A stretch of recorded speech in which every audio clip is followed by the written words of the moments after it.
Elephant seals are like I'm attracted to them. I'm attracted to them. Oh, somebody put that on a piece of corn. Intellectually, James Miller, elephant seals.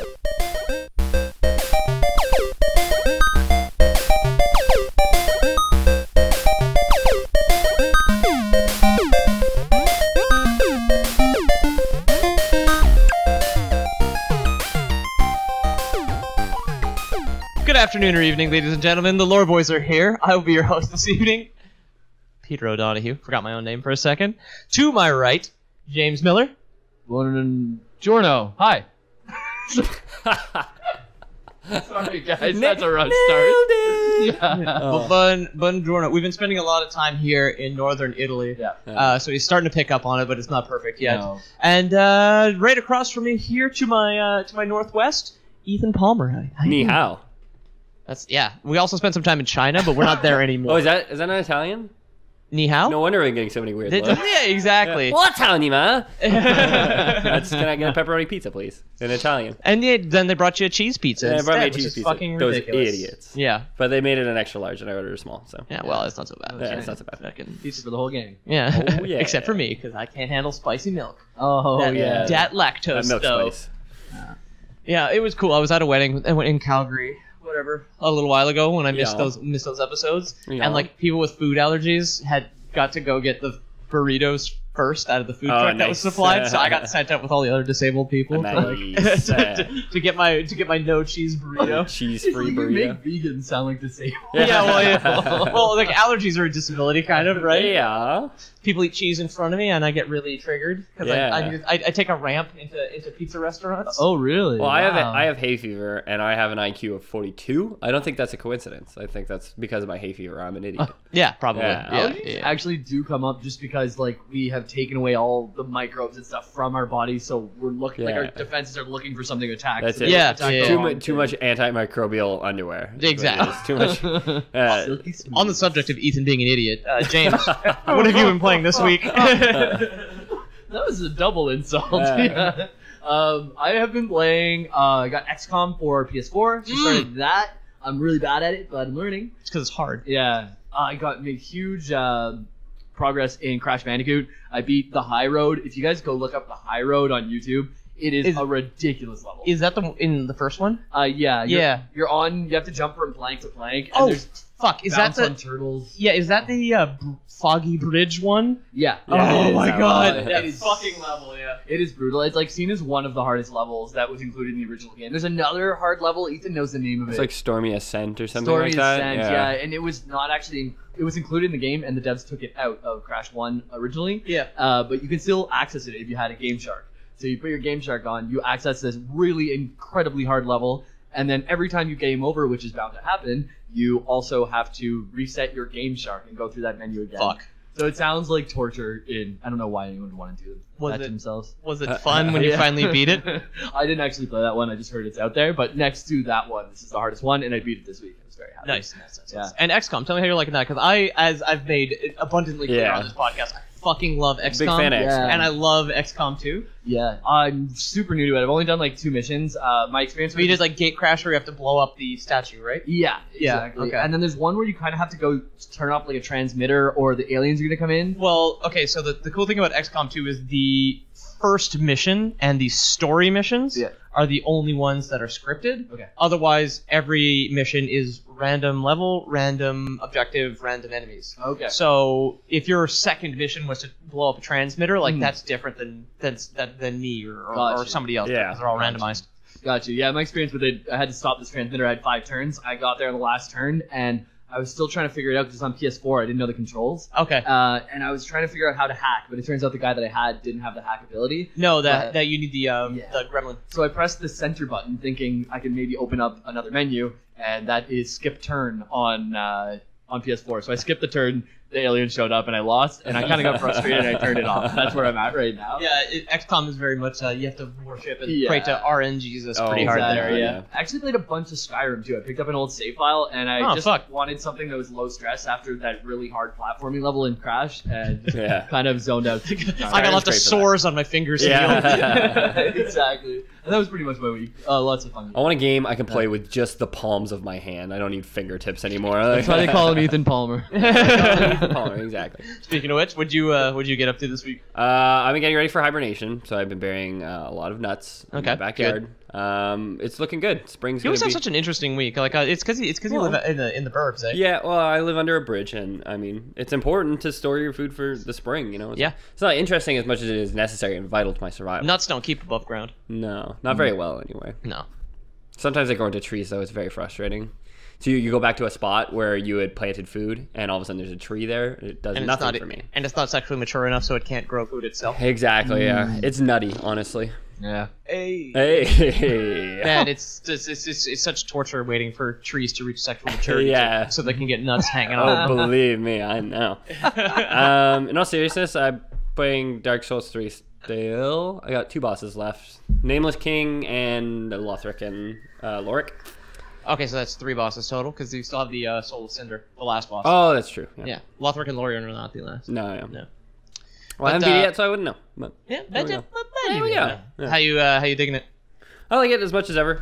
It's a Dark Souls game, so it's good fun. I think I prefer it to the first one, which might be controversial, but I definitely prefer the video game, but maybe not the map. No, personally. that's fair. I think it plays better. I like the fact that different weapons have different weapon arts. Yeah. I like the weapon art system, and I like that magic is viable. Yeah. Because I really enjoy being a spell sword. Yeah, no, a lot. Fair. But otherwise, I mean, it's not that interesting to explore in comparison. No, in comparison, no. I mean, Dark Souls 1 was groundbreaking when it came out. It really defined its own genre. So yeah. I guess Dark Souls 3 doesn't do that. It just plays to the genre really well. And coming off of Dark Souls 2 is really nice. Yeah, Dark Souls 2 is fine, I think, personally. I still have it. Yeah, that's fair. Yeah, because a buddy of mine has it on PS3 but doesn't have a PS3. He has my 360. Oh yeah. And then I have a PS3 but I don't have a TV right now since my roommate left. Okay. So I have to go to I'm going to get my TV and my coffee table from my mom tomorrow. Okay.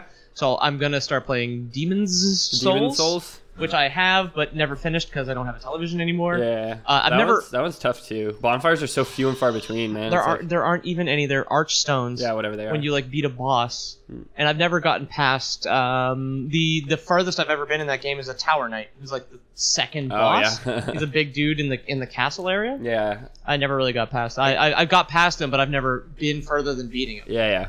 Did you play anything else? Just Dark Souls? I'm sure I played something else, but... Did you play the Destiny beta by any chance? I did play the Destiny beta. That's the other thing I was thinking of. No, the beta wasn't on console that weekend. It was a month ago, so I missed out on it. Yeah. You do have a PC, though. I do have a PC, but I'm not confident it could run Destiny 2. Okay. Yeah, but you should have tried anyway. Yeah, I did. You didn't. Yeah. No, I mean, there's a good YouTube channel called Low Spec Gamer, by the way. I don't know if I mentioned him before on the podcast or just to you in general. No. You should subscribe to Low Spec Gamer because if you're worried about PC performance, there's config files and shit you can modify that modify settings beyond just what's available in the menu. Because you have low, high, low, medium, high, very high shit. If you modify these INI files, sometimes you can set things that beyond low. Oh, that's really cool. Yeah, actually, I'll definitely look into that. That's wild and wacky. Or disabled. How'd you like the Destiny beta though? That sounds illegal, and I don't support anyone doing that. The files on your computer are not yours. That's true. They belong to Google. I understand you paid for them, but they still belong to Activision. Something just dawned on me. You live under a bridge and you're a PC gamer. Yeah, of course. How do you get your power? I host a gaming podcast. What do you mean? Of course I'm a PC gamer. I get my power. I have a water wheel that runs in the river, yeah. Nice. I dip it in whenever I want makes to two magnets do my spin gaming around real fast. Yeah, exactly. Oh, cool. Destiny beta was fun. I mean, it was pretty short. There was 2 maps multiplayer. It was good. I mean, I wasn't crazy about the first Destiny. The second one was the same. It felt like, it'll be more fun I guess when it comes out, because then there's just more to do. You know what I mean? It looks a lot like an expansion pack, not like a sequel. It feels a lot like one, honestly. And that's fine. I don't think I would play it if I was only going to be the only one playing it. I have a bunch of friends at work who are going to play it. Oh, so okay, good, doing raids, just catching up and playing and just shooting bad guys. It's gonna be fun. Shooting dudes. Shoot all the dudes. I like the artistic design, and I like the concept of the warlock class. I like the space wizard a lot. It's really cool. But the other ones look boring as fuck. Like what thin guy with revolver and big dude. Big dude with machine Hunter gun. And Titan. Yeah.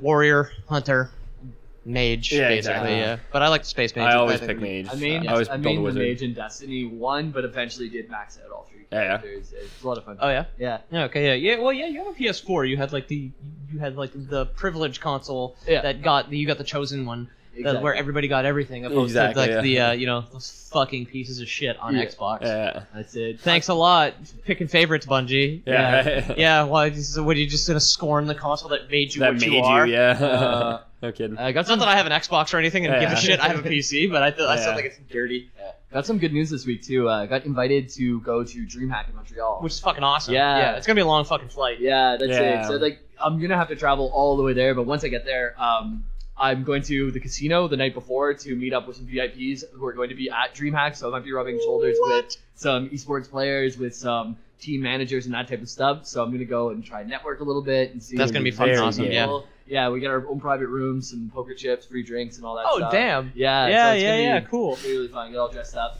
and I'll let you know how it goes. Yeah, absolutely. Because shilling I still find makes me very uncomfortable. Yeah. So like, I guess we're gonna have to get some cards made or something, right? Yeah, I'm thinking, I can probably throw something together, get those printed out at Staples. Printed, yeah, exactly. But so I guess I'll take it then. This week, to get into the spirit of what we are recording today, I replayed most of Half-Life 2. Okay, cool. Didn't I? Excuse me. You all right? Half-Life makes you sick. Yeah. Excuse me.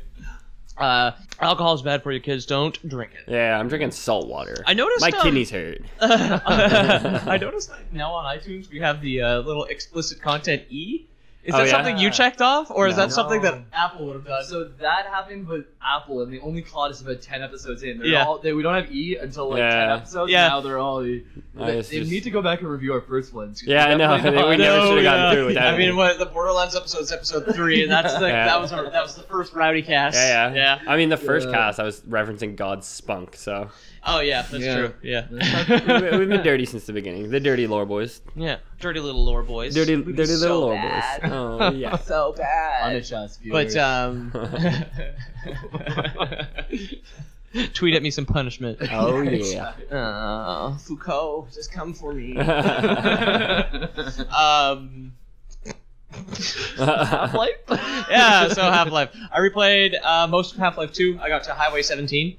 So that's about the first third of the game. Just got through Ravenholm, got to Highway 17, but then I was just like, okay, I've played this enough. I just wanted to get into the spirit of it, fall back in love. No, that's fair. Which I absolutely did. Half-Life 2 I still think is great. There's definitely, it's old. It's got a lot of old game problems, but it still looks pretty decent. Yeah.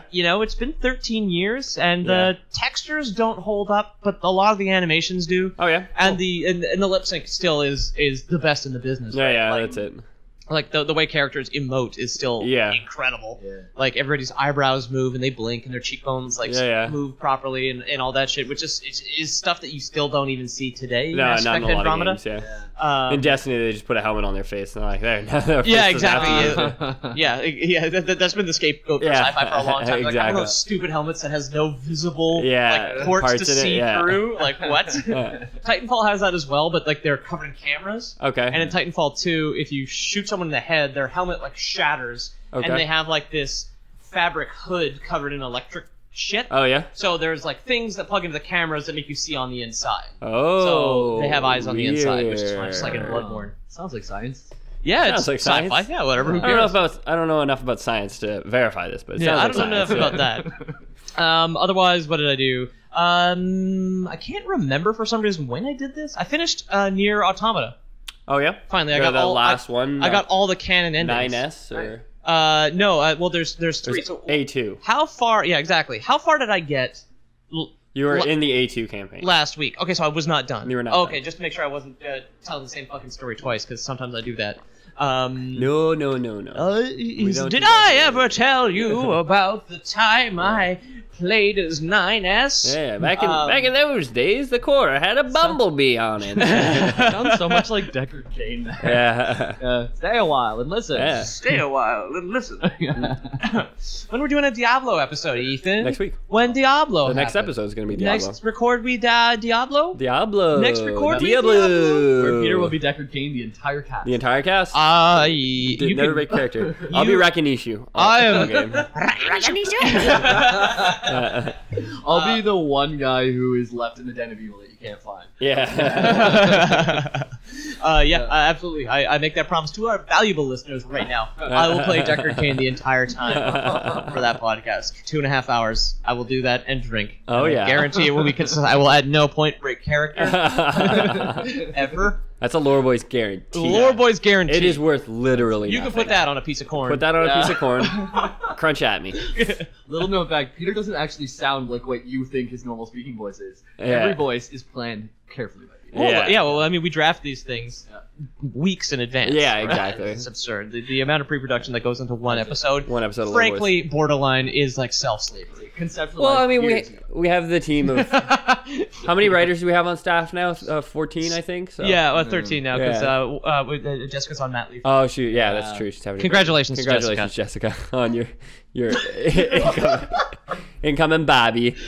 She's gonna push a baby out of her butt. Isn't that weird? Yeah, man, it's so weird. It's so weird. It's gross. How do too. girls do that? I don't know. How does it work? What else? Yeah, so I finished Nier Automata, and like I was saying, the 2B chapter, the first time you have to play is so fucking bad. Like, I hate it. Yeah. It's so I actually read like a review from like Kotaku of all places where they had Okay. some fucking insight into something where they were For just once. like normal is too easy and hard's too hard, and I was like, that's my problem. Yeah. You get killed in 2 hits on hard, and in normal you're god of death. Yeah. So I was having no fun as 2B. The 9S chapter, the hacking is generally quite good, Okay. but it sometimes can be like bone pulverizingly frustrating. Okay. And then the A2 chapter is fucking awesome. Like that game goes crazy. It's like a Yeah. 30-hour game. Yeah. And Yeah, it like I really liked it. Yeah, And I that's got cool. all 4 canon endings, 4 or 5. I'm not sure it's A, B, C, D, E, Okay. or A, B, C, D that are the canon ones. But the endings that I got A, B, C, D, E, G, and T. Okay. So G was Thirst for Knowledge. It's like if you run in the opposite Yeah, direction of where you're at the supposed to beginning go or as whatever. 9S. Yeah. You like abandon 2B, and then Yeah. that's an ending, and then the credits just like fly by in half a Yeah. second. Oh, yeah. It's fucking great.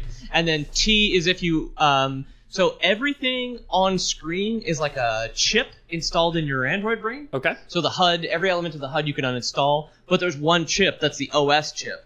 Okay. And if you uninstall that, it's suicide. You just die. Oh, yeah. And then you get an ending, and that's T. It's like termination or whatever. Oh, yeah. And the credits Wow. fly by. And you have to That's reload the hilarious. save. It lets you kill yourself, and it gives you a credit sequence. Yeah. And then E, as far as I know, E is like where the credits turn into a bullet hell shooter. Oh, and you yeah. have to shoot the credits. Okay. I didn't finish it because the credits for video games are so long. Yeah. After probably 20 minutes, I died twice. But after about 20 minutes, I was just like, I don't feel like doing this anymore. Yeah. I got it. I remember pausing it, Googling, like, what's after the credits? Do you get an achievement? Do you get another ending? Yeah, it's nothing. just a cutscene. Yeah. So I was like, hey, I'm going to YouTube this. I got the letter on my Yeah. save. It's all good. But Nier Automata, I bought it as an experiment because during the summer sale, like I said, Prey is a game that is clearly made for me. Yeah. Not going to buy it because Automata was the same price. Okay. Bought Automata instead, and in the end, I actually do recommend it. I'm glad Yeah. that my little thought You experiment. flip-flopped on it? Yeah, It brought you around? I really like it. At first, I was a bit in between, not on but board, I'm yeah. very pleased with Nier Automata. I think it's fantastic. Well, a that's lot good. of fun. Awesome. Otherwise, I've been playing a lot of Prey Yeah. because I got that on Because it's made for you. deeper sale. Made for I got that Peter. for like $40 Nice. instead of 80. Awesome. Sale and, boys. and it's obviously completely made for me. I love it. It's fucking fantastic. I'm not very far at all. Yeah. But I absolutely love it. I got my first alien ability. Nice. Like it's such an old style PC game. Yeah, like yeah. things interact in ways that only ever happened in like old Sims. Okay, yeah. Like really good. It's really close to Thief, really close to System Shock. Oh, yeah. It's like an even more complex BioShock 1 with more things that interact with each other. Cool.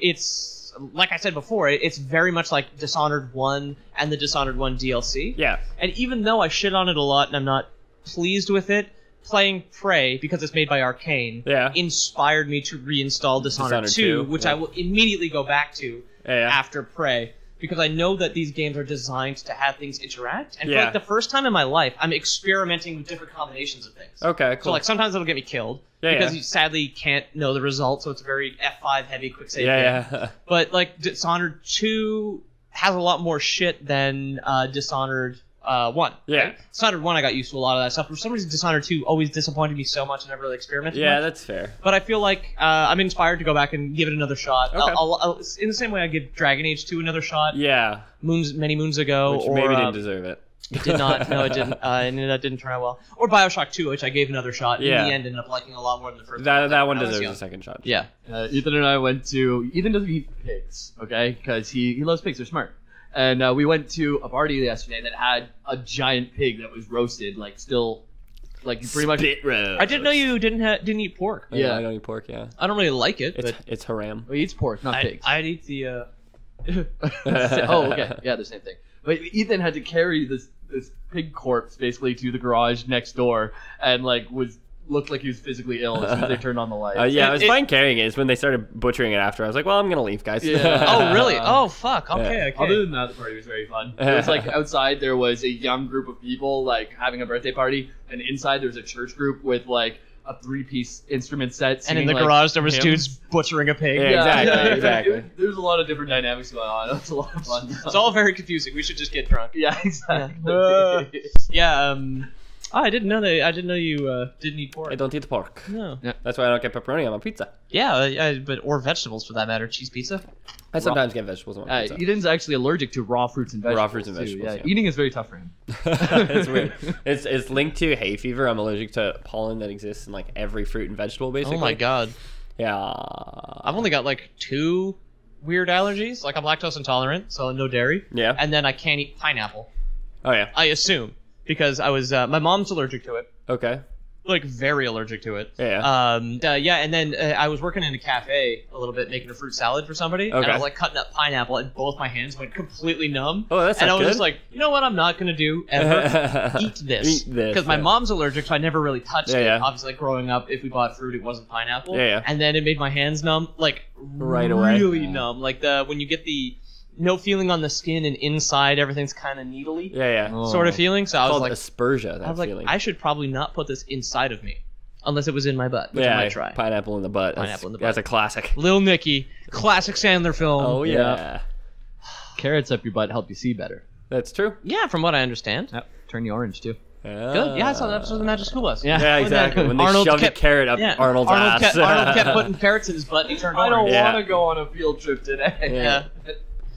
No, it's like, I knew I should have stayed home today. Can't we just have a normal field trip? What the fuck? Please let this be a normal field trip. Right on the Magic School Bus. I would get confused between the cast of Arthur and the cast of Magic School Bus. I have allergies to. I'm actually allergic to long off-topic discussions about childhood shit. Fuck up. Anyway, but as far as our topic goes, what are we talking about today, boys? I mentioned it.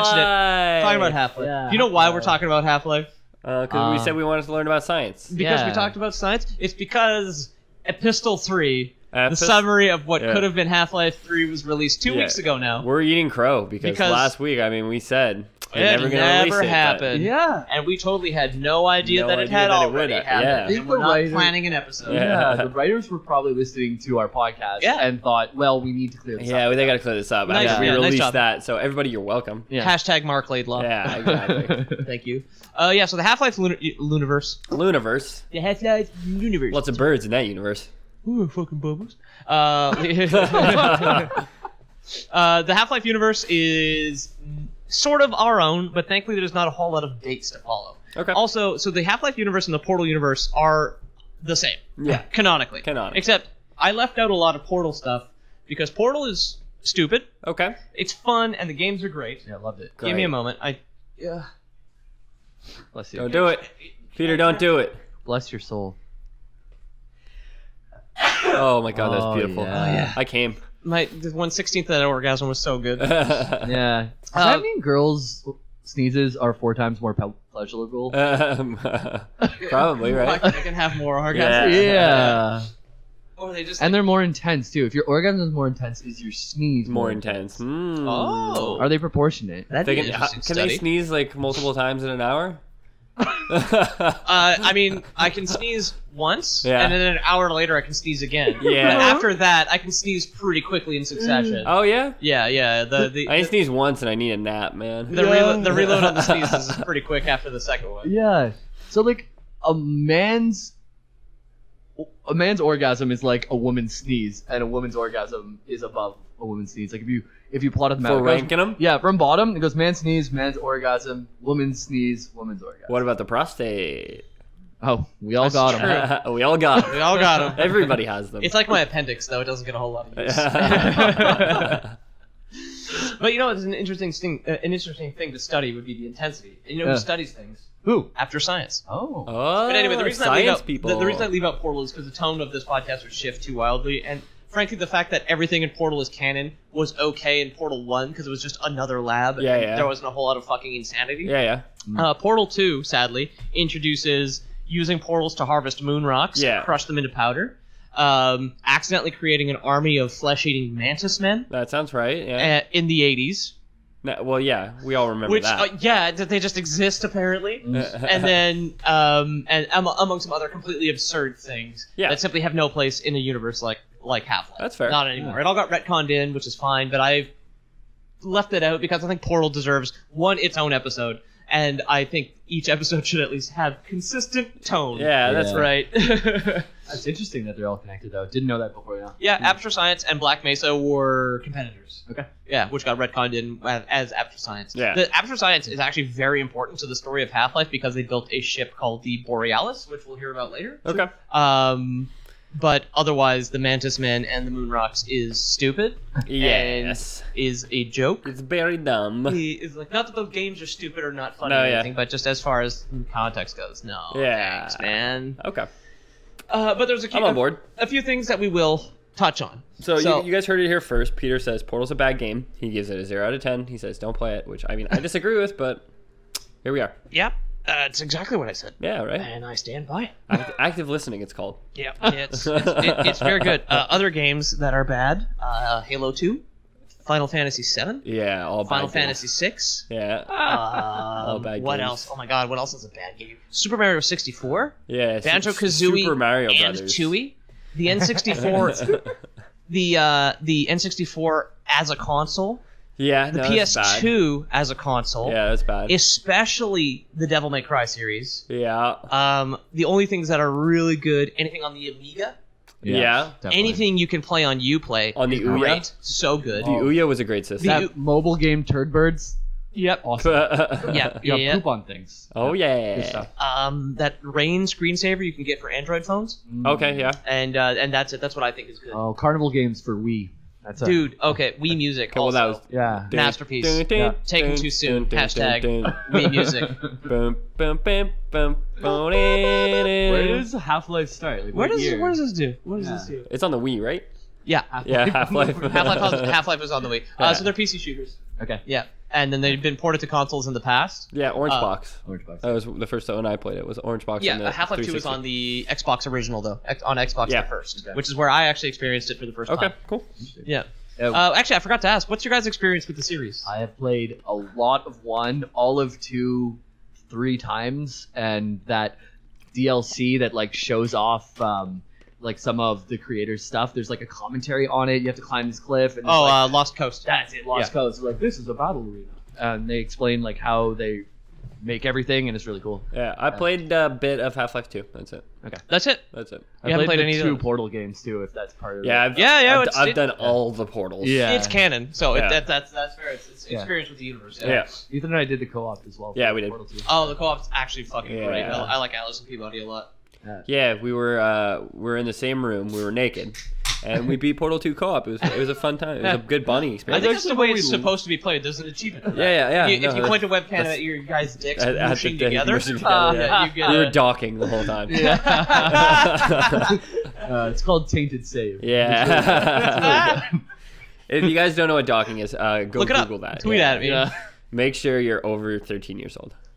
Because they won't let you onto the forums otherwise. No, exactly. That age gate, are you over 18, yes or no? You have to say no Yeah. if you're not 18. If you're not 18. It's like if you're a cop. When I was Exactly. 13 and I would say yes, I'm 18, there was like a part of me where like, is someone gonna know? But like, how could they ever know, right? Like, It's like that weird paranoia.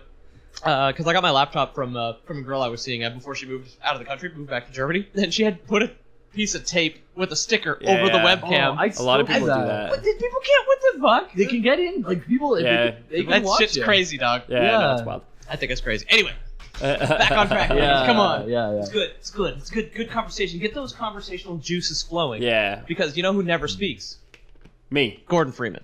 Oh. Oh, Idiot. God, why would it be you? I thought maybe me. I don't know. What the fuck? Sometimes I'm pretty sure I'm the answer to Stupid questions. Yeah. Fucking answer. Yeah, he speaks up first. He speaks up first to say me. I don't speak. Yeah. Too. Yeah. Yeah. I am silent. Yeah.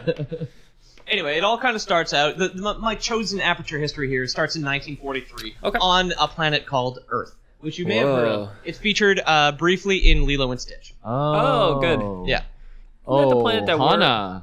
It means family. Yeah, it does. Yeah, that's an Earth word for family. Yeah, I think the Terran were from there too. In Yeah, our yeah. last It's episode. in a suspiciously Star huge Trek. amount of games. Yeah. which I think is kind of fun. That's weird. Yeah. Huh. I thought we lived on Earth. Oh. No, we're- confused. We live in Italy, dude. Oh, right. Duh.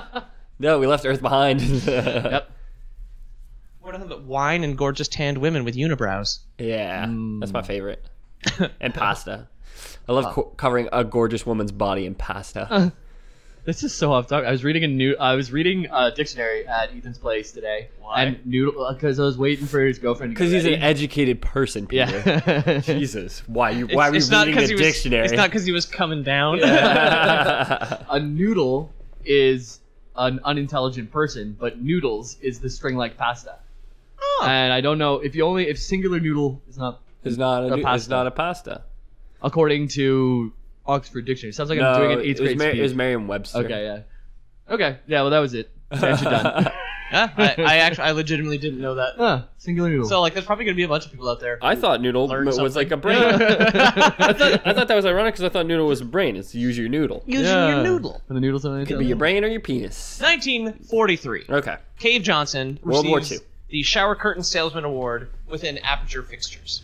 Okay. Aperture Fixtures is what Aperture Science was at first, because Cave Johnson, the founder and CEO, Was a made curtain salesman. shower curtains. Yeah. Exactly. Aperture did fixtures, like light fixtures, things like that. Aperture things Fixtures, like I think they that. just did home stuff. Yeah, That's why you it's know. fucking stupid, right? This is why I think it's stupid an that the old Half-Life hardware universe, store. like the earliest date in the universe, is an award, as a dumb-sounding award for a shower curtain salesman. And then the Combine invade, and everybody gets enslaved. Whoa! Yeah. Like, That I sounds guess about right. I guess that'd technically be true for us. Where we're just like, Donald Trump is president, and then if aliens invaded, that would have to be That would, two yeah.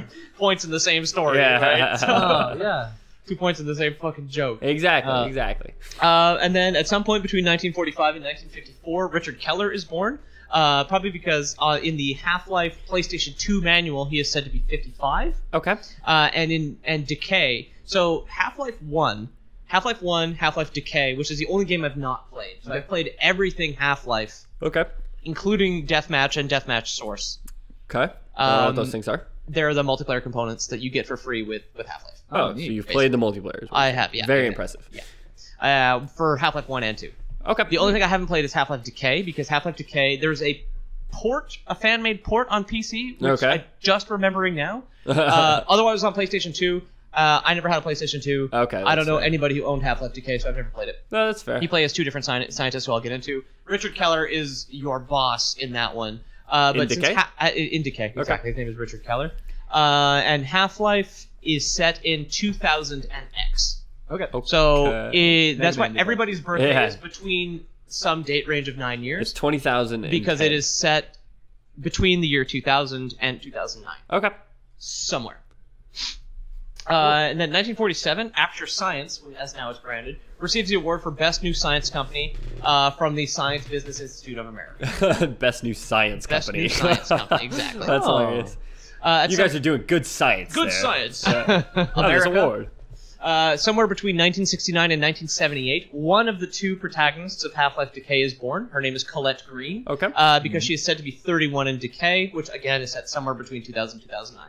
Okay. She was born somewhere between 1969 and 1978. Between 1973 and 1982, Gordon Freeman is born. Whoa, that's as our he is hero. That's our main, 27 our in main Half-Life. guy. It's the protagonist. He is the protag. He's 27 in Half-Life. He is 27 in Half-Life, yeah. Oh. Thought he'd been older. And then the second protagonist, because you switch between two ladies in Decay, Gina Cross is born. She's said to be 25 in Decay. So she's born somewhere between 1975 and 1984. Okay.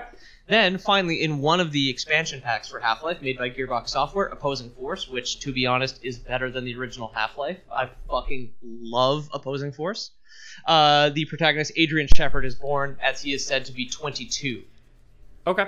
Which is crazy young, I think, to be an army man sent to a military base to fight aliens. Well, I mean, you get drafted at 18, right? Like, Totally blanking on who Shepard is. Should I know who Shepard is right now? or Adrian leave Shepard, that no, he's a protagonist of Half-Life Opposing Force. Okay. If you never played the one where you play as an army man, Okay. then you should know. But he's the protagonist of one of the two expansions that Gearbox made after Half-Life came out. They made Blue Shift, which stars Barney Calhoun. I feel like I've heard of that one. No age. It's not good. It's actually legitimately like bad. Oh, yeah. Oh, Yeah. wow. There's no new weapons, and it's much shorter than the other two because it's just about like how Barney got out. Okay.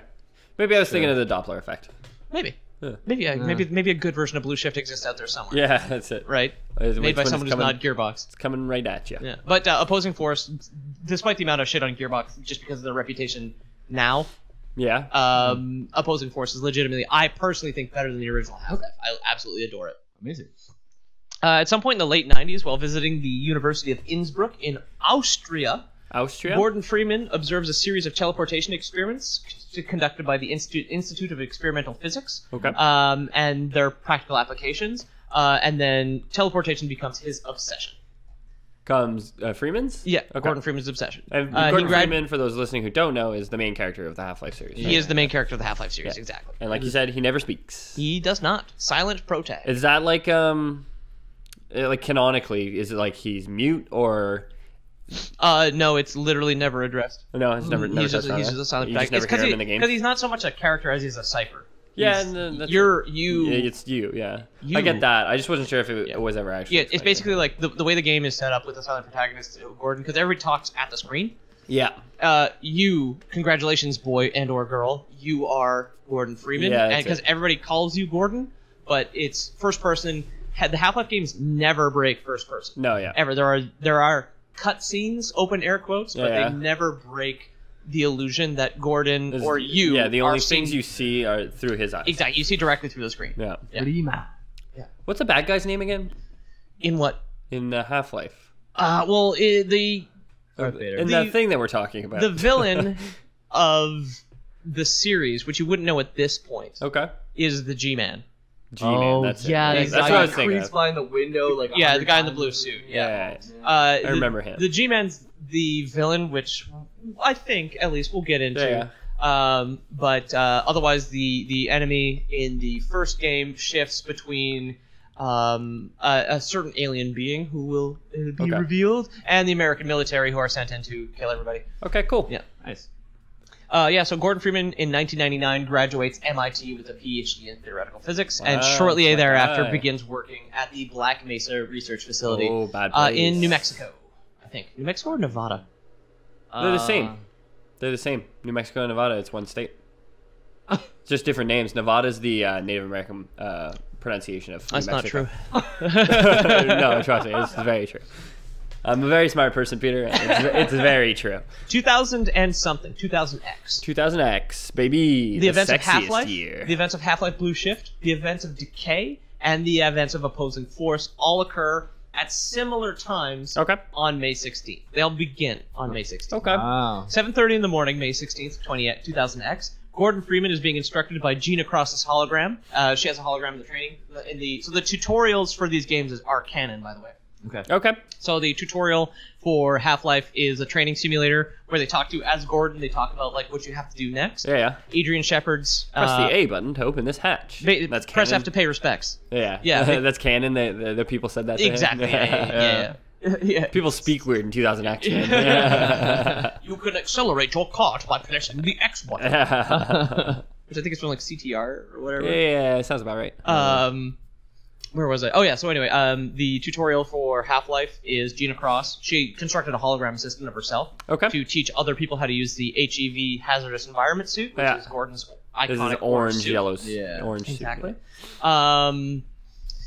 What else? Oh yeah, that's true. The other game I played was there is a fan-made remake of the first Half-Life that's still in development called Black Mesa. And you can I've play heard of that, actually, It's really good, actually. Yeah. I mean, they made some changes that I don't really like. Okay. But it's a more modern game than Half-Life 2, Yeah. so there's some touches that I really, really enjoy. That's cool. Yeah. You can bunny jump in Half-Life, right? All those games. Yeah. It's a The gold Valve source engine and a is- source engine. Yeah, it's gold source and a source engine exploit is bunny hopping. Yeah. Like really easy. Yeah. Which is why you can do it in Titanfall 2 as well. It's because Titanfall 2 is on source. Yeah. You can bunny hop like a fucking monster. Yeah, if you ever watch Portal speedruns, it's like that's what it's all about, man. And going backwards as well, Backwards bunny because hopping, there's yeah. more You can only do momentum you can now. You can only only do bunny hop backwards. backwards. Yeah. For some reason. Yeah, for anyone who doesn't know what it is, it's if you move your mouse kind of like in a circle, the sideways momentum becomes backwards momentum or something like that. Yeah. And so you can just make yourself go very fast by spinning your mouse in the circular pattern while Constantly running doing back. this. Yeah, Yeah, exactly. Doing this as our Yeah. listeners can see. Yeah. It's something about the way that the engine stops your character from moving is they give you negative Backwards acceleration. momentum. Yeah. So it's like if you're going backwards and you hop just the right way, you'll never lose that momentum. It just keeps building. Yeah, well, because the source engine that Half-Life 2 is built on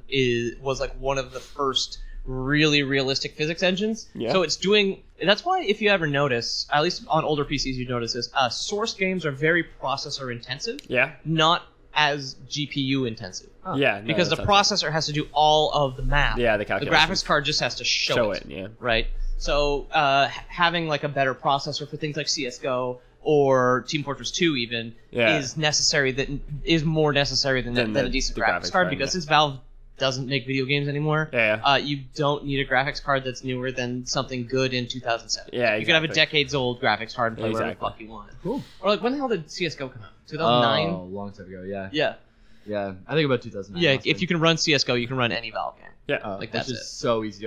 My old crappy laptop, Yeah. I've been running CS:GO. If you're at home, you're listening to this, you can run CS:GO. Yeah. You don't own a computer, you can still run CS:GO. No, Your phone can almost run. Yeah. I mean, yeah, if you get like two fucking rocks that get hot enough, Yeah. are producing enough energy right now To run CS:GO. To run CS:GO. Yeah. Exactly. Rocks are good at math. Rocks are very good at that. Yeah. Yeah. Put that on a piece of corn. You put that on. So May 16th, 2000 something. Everything starts. Yeah, Gordon Freeman. Yeah, he's going through the tutorial, and then they're monitoring him. They mention at some point that their sensors and their equipment aren't working.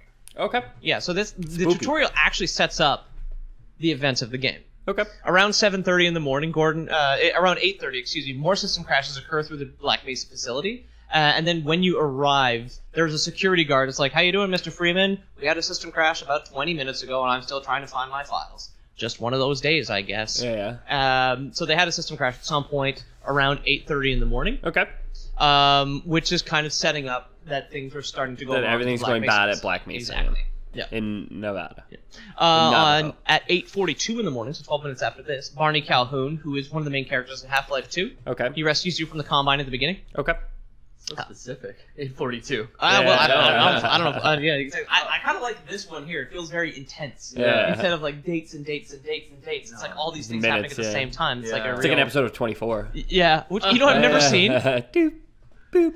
Yeah, exactly. 8:42. Yeah. So he starts his tram ride from his dormitory at Black Mesa and starts to go to his to his second blue shift, which is what his shift was called. It's also a scientific term that I don't recall. It's the Doppler effect. It has it has something to do with like light waves, right? Yeah, if they're moving towards you very quickly, then they'll blue shift. Blue shift and red shift. Red shift is If they're very, moving away from stars you. that are very far away since the universe is expanding. Right. They look So we red can because tell they're far away. like celestial bodies if they're moving towards us or moving away from us based on how red or blue they are, and there's lots of applications of the Doppler effect. That's it. Obviously. Like a car driving by you Yeah. sounds different as it passes. Wee, wee, Yeah, it wee, does. wee, Yeah. wee. But when you're trying That was when an you're like ambulance. when you're trying to ram the cops or you're trying to escape from the cops, the siren's sounding. Exactly. Yeah. Oh, exactly. okay. exactly, Right. exactly. But would it sound different to a guy who can't speak? Oh, I don't know. Yeah, I it don't would. know. I A don't guy who know. can't hear though. Could a guy who can't speak host a podcast? Probably. He'd do a better job than us, that's for sure. That reminds me of playing Skyrim. I got Ulfric's book. It's a blind guy in a cave. Yeah. And you open his book, and there's just nothing in the book. yeah. Had a good laugh. Skyrim's like just a quick little thing, the mini review of Skyrim. I think I've mentioned this before. Skyrim's really fucking good. Yeah. Yeah, dude. That's why they're releasing it on new consoles that's why 6 years later.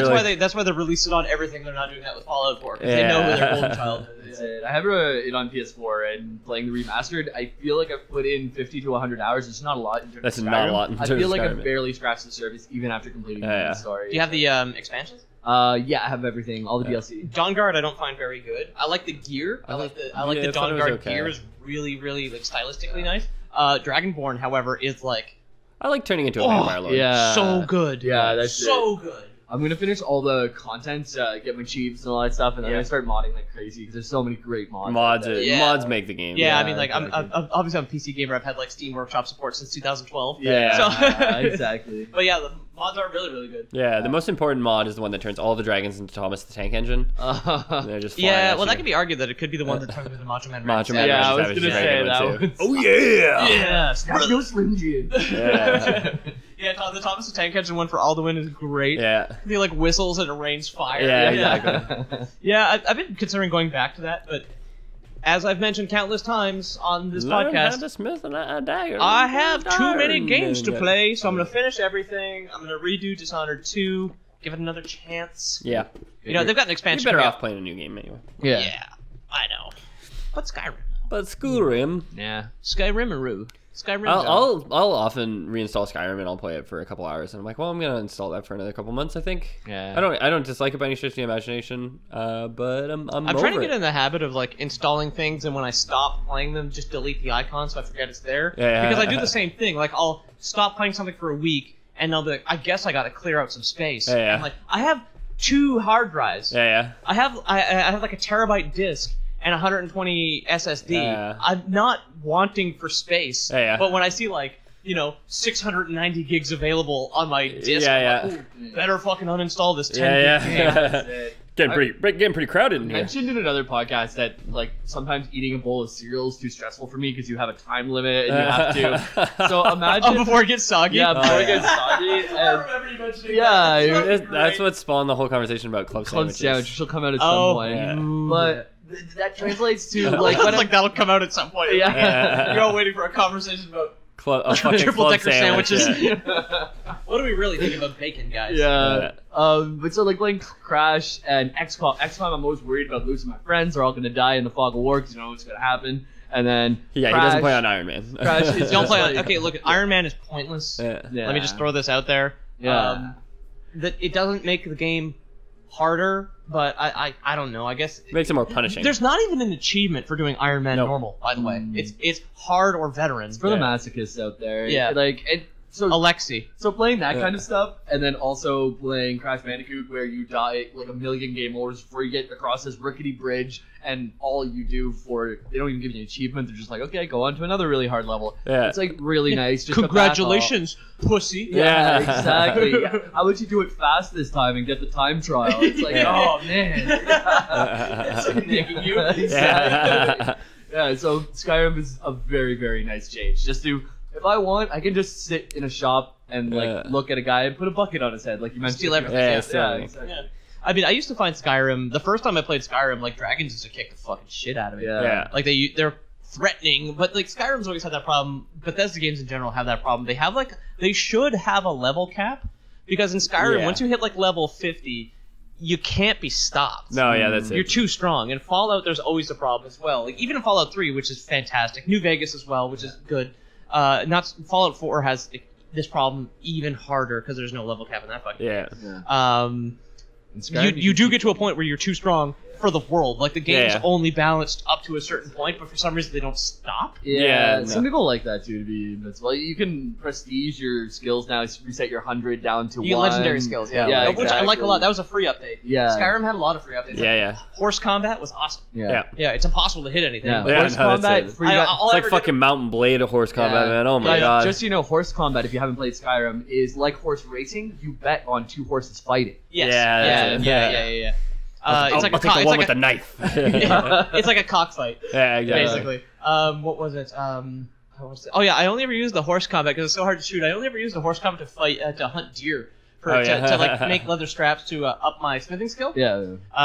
Which I don't know. Hunting deer on horseback in Skyrim for some reason makes the world feel really real. But you would mention you like turning into a vampire lord. I don't because I only play an Argonian. Okay. And if you turn into a werewolf or a vampire in that game, it's always a human one. Yeah, like, I don't have scales or anything like that. It's That's such fair. a hassle to get rid of that stuff. Like, I just don't want to be a vampire. I don't want to be a werewolf. That's fine, I dude. just Play want your to way. play my Play game. my way, I know, man. but then like, oh, now you're a vampire, and you got to go find this person to get this. You could do one more quest line to get rid of it. so- Like, I don't want to do it. I don't want to do more quests. I don't- I got enough quests on my plate. I No, don't mind this tangent because I want to talk about vampirism in Morrowind and vampirism in Oblivion. Okay, if you think getting rid of vampirism in fucking Skyrim is hard, That's Yeah. it. you would have actually probably hung yourself if Oh. you turned into a vampire. One, getting vampirism in Morrowind is really hard. Yeah. Okay. Getting rid of it Is is yeah.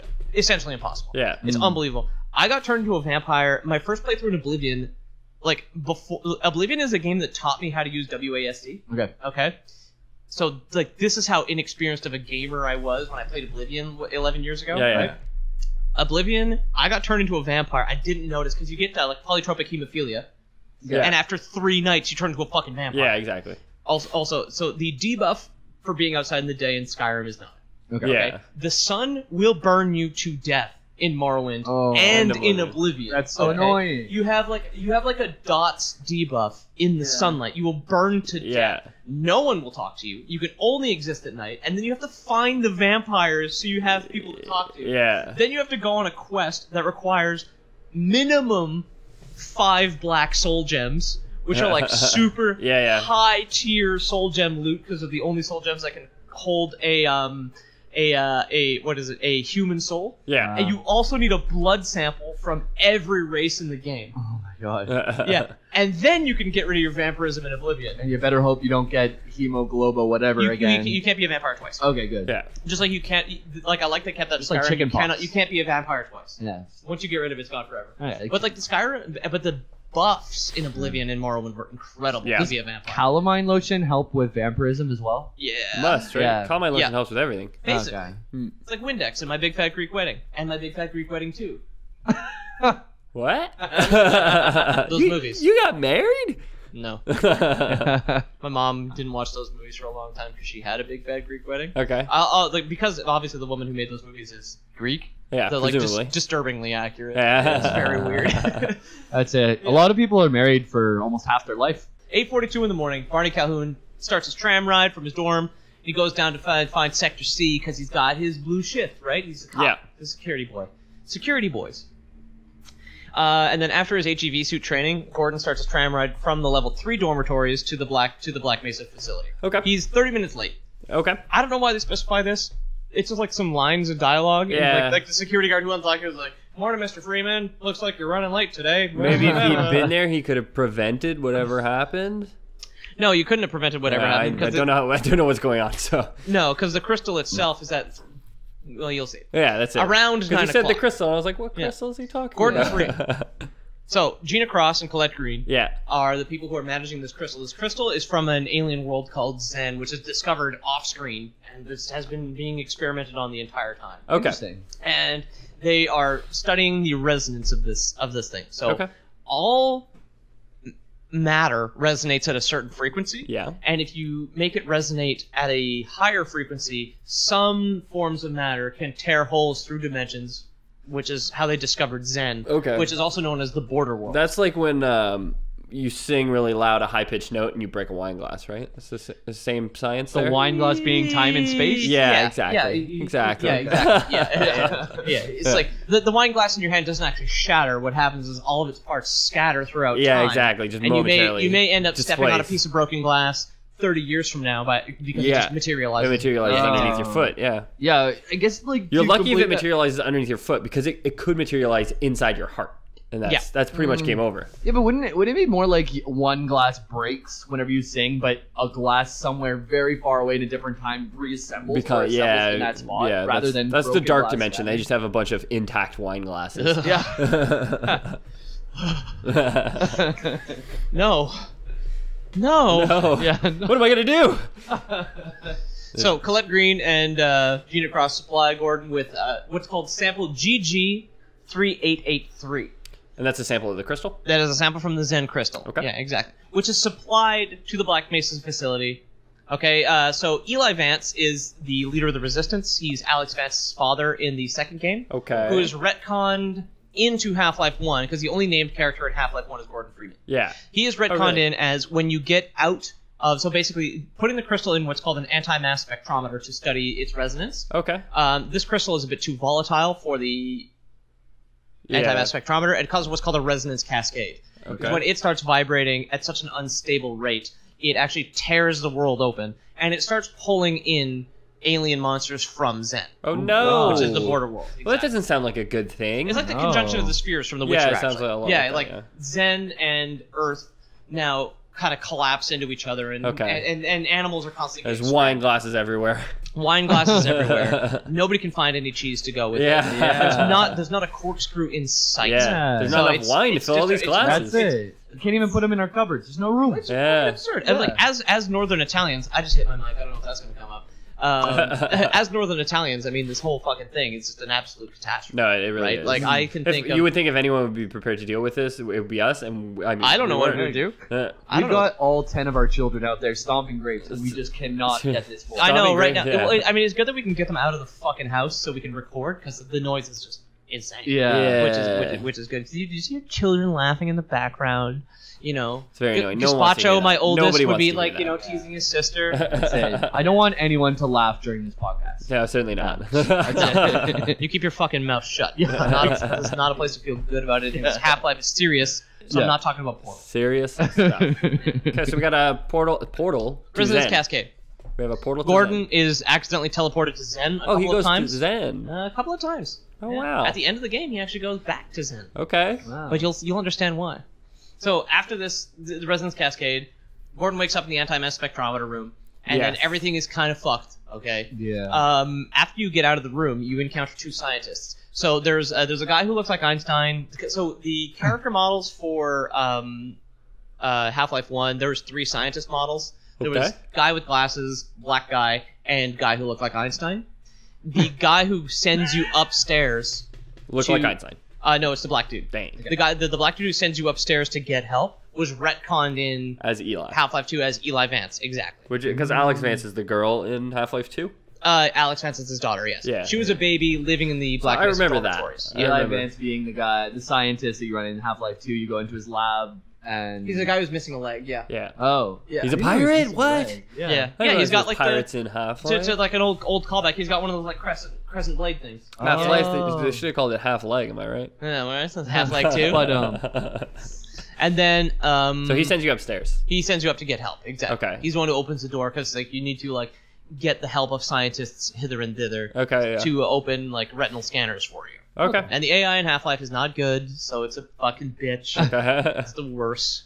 Yeah. But yeah, anyway. I've seen it speedrunning when you need to get the AI to go somewhere faster. You have to crouch and knock him in the butt. Yeah, you pick up a book and smash it on the top of their head over and over again, and if it Yeah. hits them right at the right angle, they kind of burst forward in Yeah. a little burst. Yeah. Well, because the models get stuck inside each other for a second. Yeah. Like, exactly. then, like, you know, like, yeah.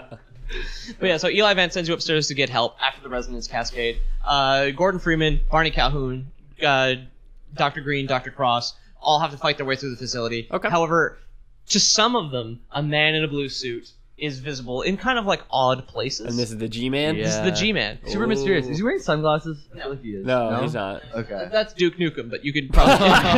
Duke Nukem Forever, best game. Yeah. Gordon. Yeah. You caused a problem here, Gordon. You know the guy who's the guy who voices Duke Nukem. That's it. Also did the voice of Binky in Arthur. Also his name is John St. John. Yeah. And his parents are bad people. St. Yeah, his parents are bad people. I don't know if that's a stage name or something, or like a pen name that he chose. John St. John. I worked with a John Johnson. And the second. John Johnson the second. Yeah, Who yeah. the fuck does that? It's like, was he like some sort of like North European royalty? Yeah. He was from San Antonio, Texas. Nice. I don't know his parents or anything. It was like a long distance working relationship. But, Oh, okay, yeah. John Johnson. Interesting. There's bad people out there. Yeah. You gotta pass the test before you have fucking kids. Yeah. And then even if you're pregnant, you gotta choose a name, Yeah. submit that name for review, Yeah. and then have like a government mandated name change. Yeah. Just be like, this is yeah. unacceptable. 2 more bad names, or we're gonna give you an abortion. It's illegal in Australia to name. what? It's illegal in Australia. A judge can order you to change the name of your child if you But give it- them a stupid name. But doesn't that apply to like names like if you want to name your kid like Adolf Hitler because Yeah. you're like a psycho and you want to do that, the Yeah. government will tell you that you're an idiot. not to do Probably. that. I hope so. Yeah. I hope our Northern Italian government will stop me from naming my children Mussolini. You know what I I mean? heard in Like, Canada, identity theft is actually so bad that people start naming their children random strings of text and numbers. Oh yeah. Because they have a less chance of figuring out Figuring out the or name. remembering Yeah. the name. That's actually smart though. Yeah. So some people are called like 352. 352 ampersand. I am. That's Yeah. what I mean. That's what it says on my birth certificate. Oh yeah. Yeah. Yeah. The Peter is actually the Peter is spelled in like the weird phonetic text Okay, from yeah. Wikipedia. It's got 3s for E's Yeah. and stuff too. So fighting his way through the Black Mesa facility, all of them basically fight, but the only events that really matter. Overnight, Gordon Freeman successfully launches a rocket, which the Lambda team had prepared. He launches Okay. a rocket with a satellite on top of it. Now the rocket carries a satellite, which is explained in Half-Life Decay. The satellite itself is supposed to create what's called a resonance reversal. And So you don't it's- find this out in Half-Life 1 at all? Well, in Half-Life 1, it's explained that the satellite is supposed to help close the portal, Okay. but They don't really explain the science Half-Life behind Decay, the specific event it's supposed to Okay. cause is what is called a resonance reversal. Which is also a WWE move. Yeah, Yeah. exactly. Yeah, exactly. it. From the top belt, resonance reversal. Cringe at me, WWE top belt. Resonance reversal. Right? Yeah. It's a Can I just pause for a second and say resonance cascade is like a very cool sounding sci-fi thing. Yeah, It makes me rock hard, like the resonance cascade. There's like a couple of good names, like MechWarrior 3.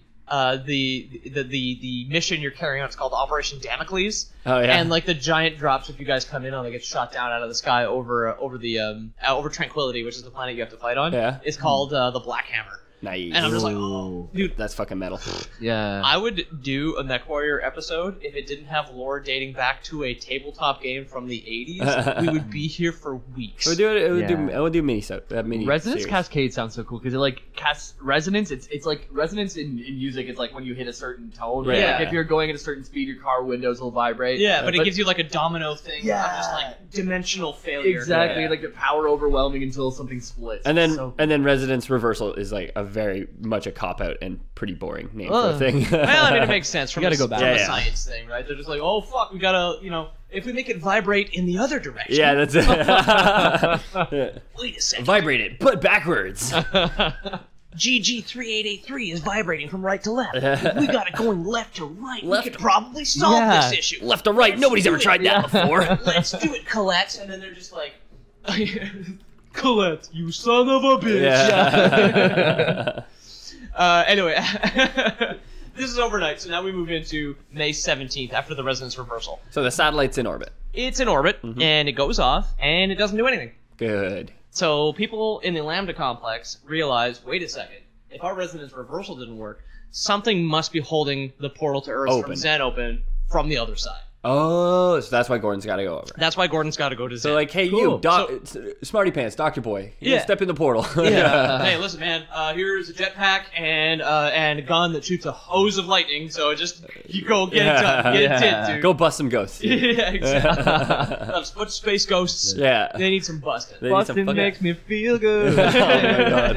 You can hit some decent notes there, Danny. Yeah, thank you, my friend. I like Music. is it Ray Parker Charles Jr.? I think that it's the guy who did the Ghostbusters thing. I was gonna take a swig. I thought you guys were gonna keep going. Yeah. No, we watched this I got stupid slime. video yesterday about It was it's called Bustin', and it's someone fantastic. like had heavily edited the Ghostbusters music video, Yeah, but it's so good. and like just put like yeah. You just keep saying, "Bustin' makes me feel good." And then it goes bustin', bustin', bustin', Yeah. bustin'. Like the music builds. And, It's very good. I'm gonna have to check that out after the. Yeah, we'll watch after, it. We'll watch it after that. After the Half-Life events with Half-Life are concluded. Yeah. Yeah. So So this is anyway. What the fuck? Right, the satellite doesn't do Satellite shit. didn't work. He's got to go through the portal. He's got to get to the Lambda complex. He's got to get to which is where they Zen. have the original teleporter that had discovered Zen. Yeah. And they have to send Gordon there to find and stop whatever's holding the portal to Earth open. Now, the motivations for why this is being done, okay, are hitherto unknown, but I will get into that. Why is this thing holding the portal open and pushing all of these people, all these monsters and soldiers Through? Including a race that were only known as alien slaves in Half-Life 1, but are now known as the Vortigons. And they're the little brown guys with the one big red eye and the 3 arms. Oh, yeah, and they say, the free man. The free man. That's it. Yeah, exactly. Because his name's Gordon Freeman. The free man. Yeah. There's slaves, and they refer to him as Freeman, and his name is Freeman because it's Gordon Freeman. Yeah, exactly. Wow. There's also one that says something. There's also a Vortigaunt in Half-Life 2 that says something very important. Okay. He says, "We serve the same mystery." Oh. The G-Man has something to do with that. G-Man must have. He's so mysterious. He screams mystery. He just shows up. He always gives like monologues at the beginning of games. You know what he's talking about. One of the best lines, I think. Oh, Jesus Christ!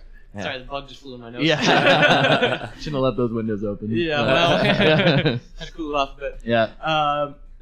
Yeah. So the G-Man, one of my favorite lines in a game is from the intro of Half-Life 2. Okay. When he's waking you up, and the last thing he says is, "Wake up, Mr. Freeman. Wake up and smell the ashes," and then just like leaves you on a train. And I'm just like, that's like a fucking death metal lyric. Yeah. That's the coolest thing ever. Yeah, that's fucking creepy, dude. Yeah. Wake up and smell the ashes. Yeah. The G-Man is terrifying. You're just like, you actually wake up, you're like, dude, stop. That's fucking creepy. Put that cigar out. Yeah. Let me get my coffee before you start spouting off this fucking bullshit. So yeah, early in the morning. So this is May 17th now, 2000 something. Okay. Gordon realizes this is a failure, and he has to go to the Lambda complex to go to Zen. Barney Calhoun successfully escapes Black Mesa with a man named Dr. Rosenberg, a guy named Simmons, and a guy named Walter Bennett. Cool. Nobody except Barney is important, so ignore all that. Okay. Is this the same Rosenberg Hildecraft or whatever you're talking about? Yeah, Rosencrantz Guildenstern. Yeah. No, we remembered the name finally. Yeah, I googled it. And I can't remember if I had mentioned what play it's in the background of. Their background characters. It's set like alongside Hamlet. Yeah. Which you couldn't remember the. I don't think I could remember. You said that Hamlet, and then you're like, I'm not sure if it's Hamlet. Did I say Hamlet? Yeah. Fuck, I'm good. You certainly did. It's Hamlet. Nice. You're a real smart guy. Look at me. Look at us. Look at the culture boys. Yeah. We always betray how not brutish and stupid we are. Yeah. Peter knows classical plays, Jamie knows psychology, and I know women. And Ethan. Oh my god. And I know corn and lizards. Ethan knows a good season to bury nuts. Yeah. DKH, man. I know women. Hey, you want to come back under my bridge? I got a water wheel. Yeah. Bury some I'll dig up nuts. some of my nuts. Exactly. I'll dig up a good year of nuts. I think I got some mescaline left. Yeah. Matchbox cars. All the Ethan memes coming out. Put that on a piece of corn. Well, that's Lore Boys meme. Yeah, that's Lore Boys Some meme. good Ethan memes. Yeah. God damn it! Hang on. There's like a fucking fruit fly or something in here. Yeah. It's a Vortigaunt. It's fucking god damn it. How many arms does it have? Does it have a red eye? 3. Oh, the Freeman. The Freeman. You had bad luck with that. The spider for that episode dark that came down. Oh my god, yeah. that was so funny. Oh, it's true. Too bad that we had so many technical difficulties with that episode that we won't spoil. But a spider did hang down in front of my face and scare me like a school. Yeah, right after we talked about spider. I fucking killed it. Yeah, he then smashed it and got goop all over his hands Goop and all. got it in his beer and it was freaking spider bits. Well, you know. And then we thought that was a cereal. Spider bits. Spider bits make you stronger. Yeah, Man, you remember exactly. a lot from that episode. Yeah. Part of a balance practice. This is you know what? You know, I'm at the grocery store. I'll see some Vector. I need some energy. Yeah. Then I see some spider bits, and I'm just Yeah. like, nah, I'll treat myself. Yeah. Spider sprinkles. Spider bits. So Barney Calhoun gets out. He's fine. This is why Blue Shift sucks, because it's basically you can pretty much finish it in 2 hours. Yeah. If you've played Half-Life, because it plays exactly the same. There are no new weapons. Okay. So Opposing Force came out first. Okay. Okay. Has essentially nothing but new weapons. Yeah.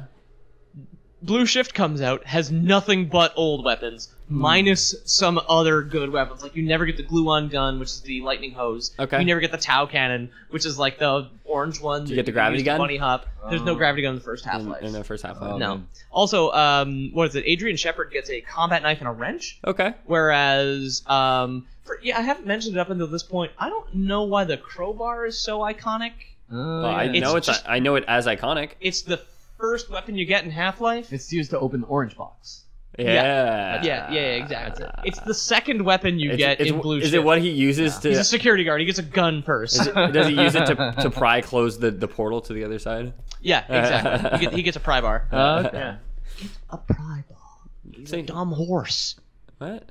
You guys haven't seen enough Road to El Dorado. No, I haven't. Wow, Dude, that's an old movie. Yeah. Love that movie. That's a good one. Yeah. Saw it a long Follow time that ago. trail.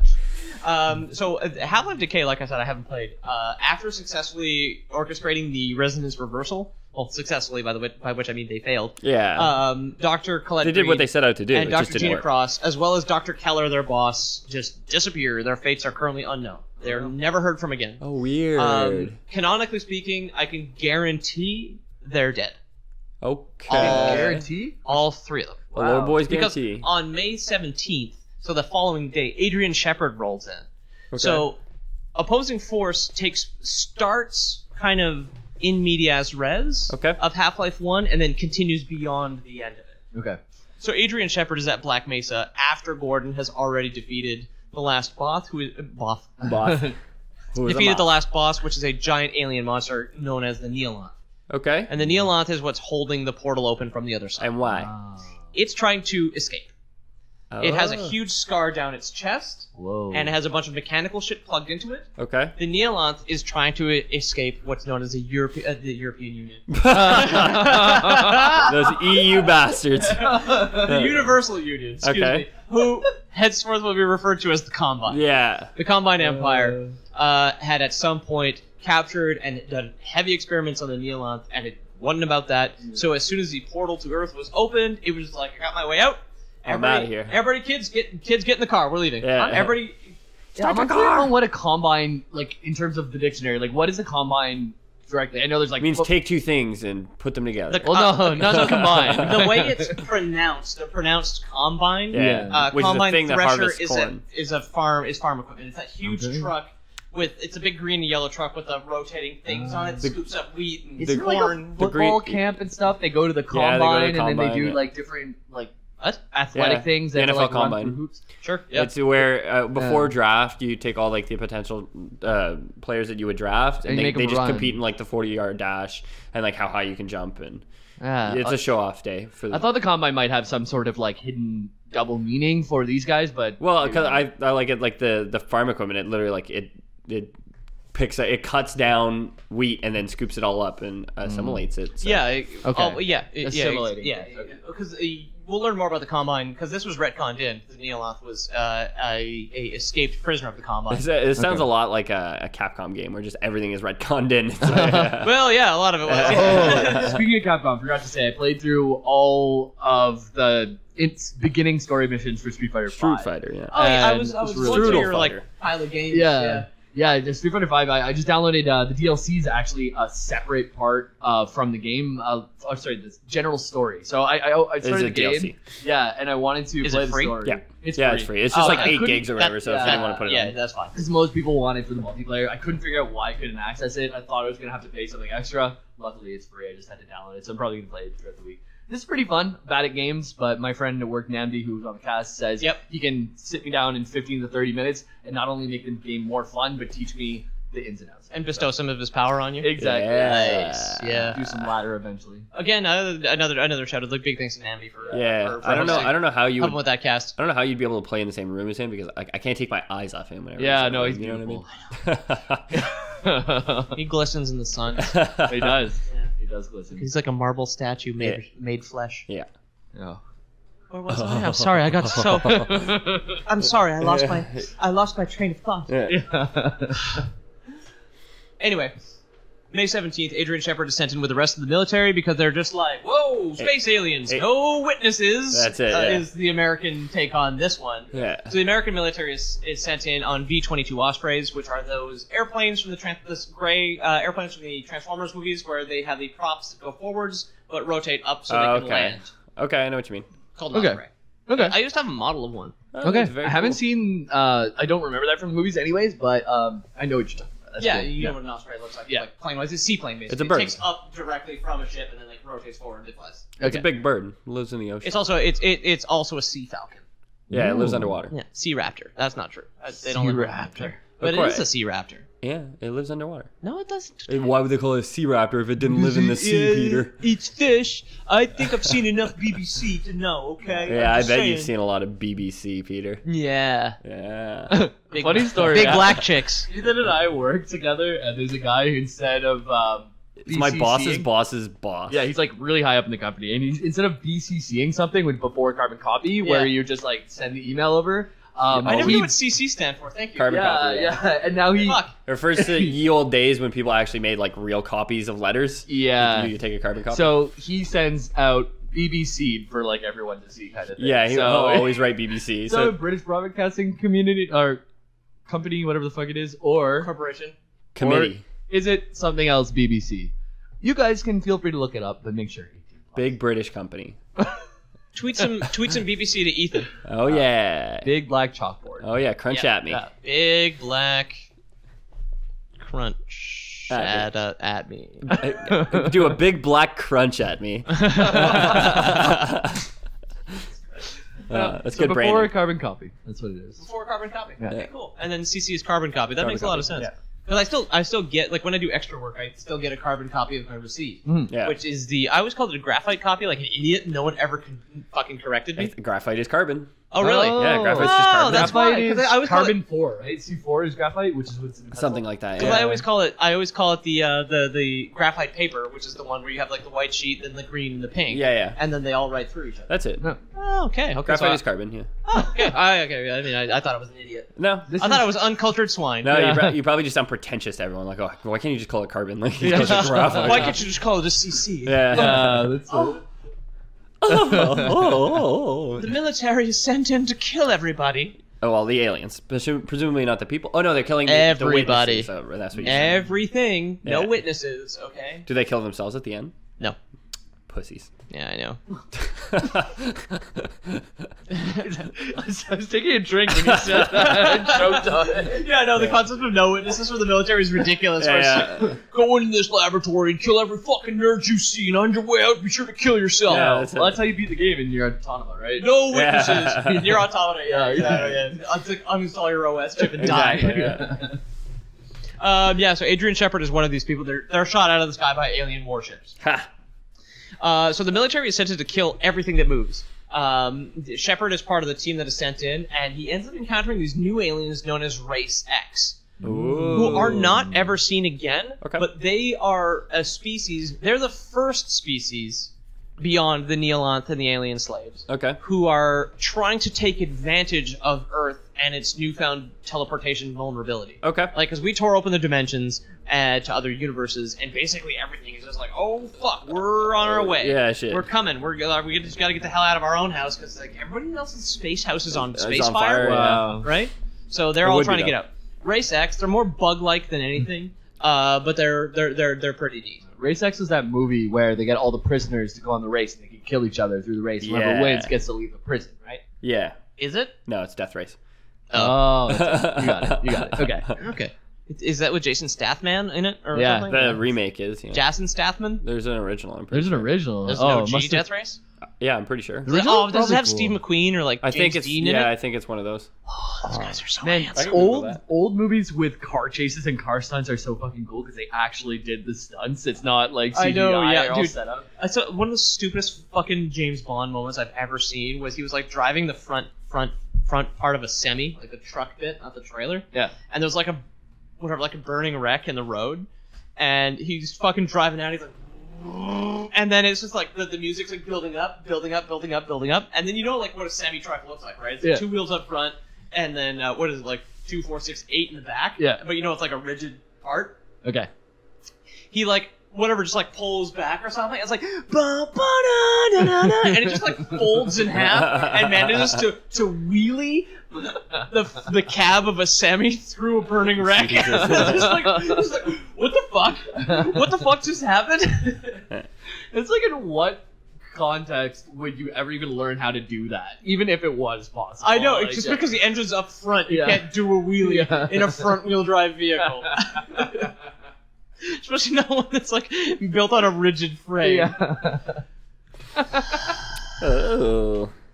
So Race X, though, they're from a different homeworld beyond Zen. You never see it. Adrian Shepard goes to Zen a couple of times, I believe. Oh, yeah? Or maybe it's Barney Calhoun, I actually can't remember. But Race X, they're not from Zen, they're from some other world, they're trying to push through. And their leader is this giant squid monster known as the Gene Worm.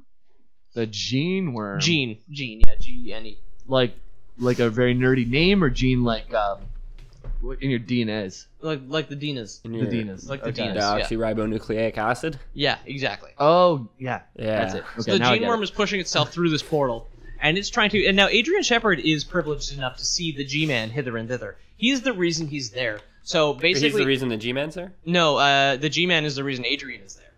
So in one of the earlier levels, so in Half-Life, the first, Half-Life there the is a one. radio broadcast sent to a man named Cooper, Okay. and he's dead. DB And Cooper. it just says, Cooper, we are pulling out, we are getting out of here, we are abandoning Black Mesa, because they showed up, and the aliens proved to be too much. yeah. The military's just like, fucks, I don't fucks with this, Yeah. I'm out. Yeah, when in doubt, pull out. Yeah, exactly. That's it. If you feel like you're edging, maybe you don't know, pull out, just leave it on the sheets. Yeah. Yep. You got a washing machine for a reason. Yeah. Which is it. basically All what the those little men. is abandoned to their fate. Is what the military's doing. In That's this it. You just got to clean up that mesa. Yeah, exactly. You know what? A little bit of Black Mesa Yeah. just left on the sheets there. But the Big G-Man Black comes in and he closes a hangar to trap Adrian Shepard at Black Mesa. Okay. So the G-Man is there to use Adrian Shepard Oh. for his own nefarious devices. So Adrian Shepard's a bad guy, is what you're saying.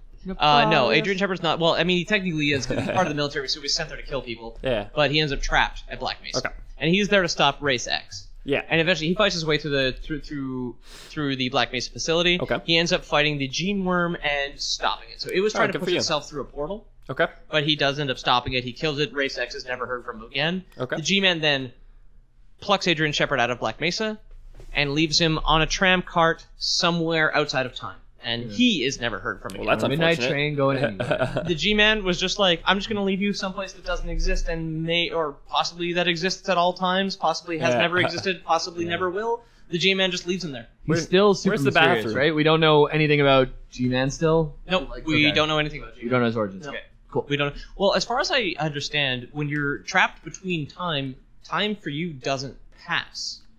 When the G-Man Interesting. stores you somewhere, Okay. it's simply You get Walt you're, Disney'd. You're placed. Exactly, you get frozen. Yeah. But you're placed, and then in the blink of an eye, he comes back. It could have been a millennia. Yeah, yeah. So G-Man can do whatever the hell he wants. Okay. Huh. He's God. Yeah. That's amazing.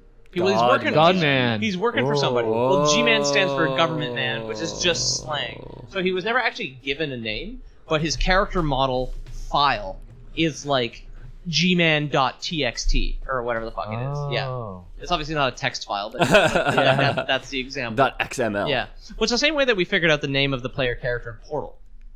She's Chen? never referred to, No. but like her character model is Chell.txt Yeah. or whatever the fuck it is. She was never given a name Oh. either. But the G-Man is only ever directly referred to as our mutual friend. Interesting. He's been seen. Okay. He's been met by a lot of people. He's always manipulating things. He works for his employers, so he's not even the one in charge. Okay. Oh. But that's it. So yeah, after Opposing Force ends, Adrian Shepard is left somewhere between space. Okay. Gordon continues to fight his way through Black Mesa all the way to the Lambda Complex, where they manage to send him to Zen to kill the alien master known as the Neolon. Oh, cool. So the Neolon is the one holding open the portal. Yeah. All right. As the Neolon dies, all of its like psychic dimensional energy starts to collapse around it. Gordon is lifted up in the air, but then he is swiftly teleported away and placed on a like floating rock with the G-Man. Okay. Now, you can see him throughout the game, and now he's just the one standing there. People assumed he was the administrator of Black Mesa. Black Mesa. It Yeah, seems but like it. he's not. Okay. He's not human either. No. He's some Thing. Yeah. Yeah. Transcends time and space. to kill the Neolonth so his employers could take over Zen. Okay. Now, the border world is Oh. very, very important because these crystals obviously help very much with teleportation technology. Yeah. Yeah. And, like, we fucked it up. We caused resonance cascade. But Zen itself was a very valuable resource for any kind of alien empire Yeah. that may have wanted... like some sort of control over like between universe teleportation. Yeah. Because this isn't like a galaxy thing that we're talking about. It's not like Mass Effect where everything is, open air quotes, space travel local. Yeah. Dimensions and universes, maybe not dimensions because they all exist technically. Would a dimension in the universe be considered a different thing? Yes, because you can have a universe Zen is outside of our universe. So we have 3 dimensions like in this universe that we perceive. But if there was like a 4th total, dimension, okay, so small tangent. So Flatland is a thing where to try and perceive the 4th dimension, we can think of a universe where there's only 2 dimensions, right? And there's little smiley faces moving around, but they can only perceive in 2 dimensions. And they would never see a smiley face. Yeah. So let's say I put my hand through the Flatlands, me being a 3-dimensional being going through their 2-dimensional universe. Yeah. Plane. Put my hand. Yeah, they're playing. I put my hand through.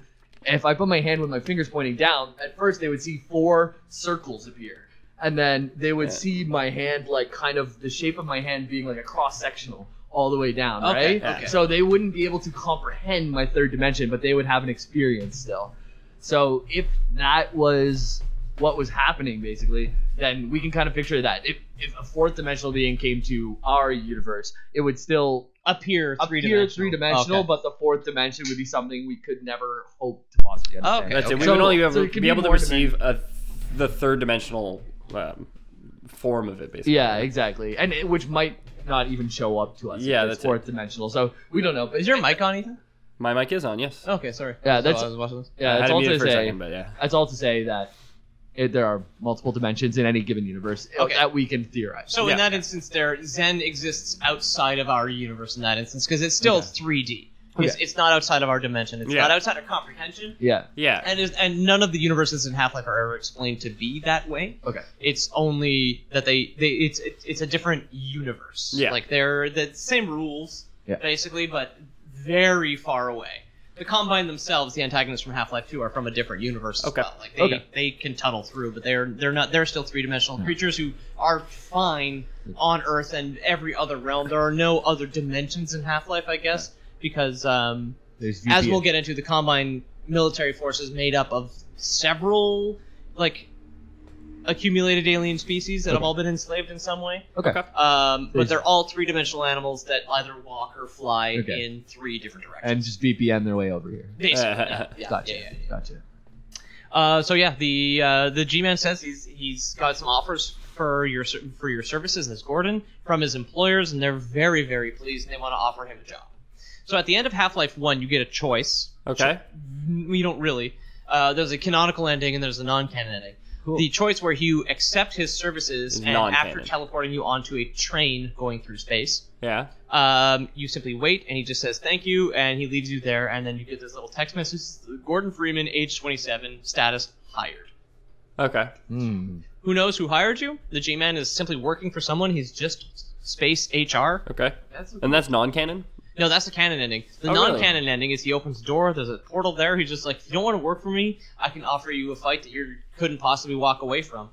And since the G-Man has inexplicable and incomprehensible infinite powers, you walk through this portal and all of your guns are gone, and everything that stands in front of you is an army of alien monsters. Nice. Yeah. Is it explained why G-Man is so interested in Gordon Freeman? Like, being an extra-dimensional being or extra-universal being, like, why would they want just an MIT PhD? It's one of the lines in the intro of Half-Life 1, of Half-Life 2, rather, when he's putting you on the train going to the new location, City 17. Yeah. He simply says, the right man in the wrong place can make all the difference in the world. That is a very famous quote as well. It's pretty much just a dice roll that Gordon...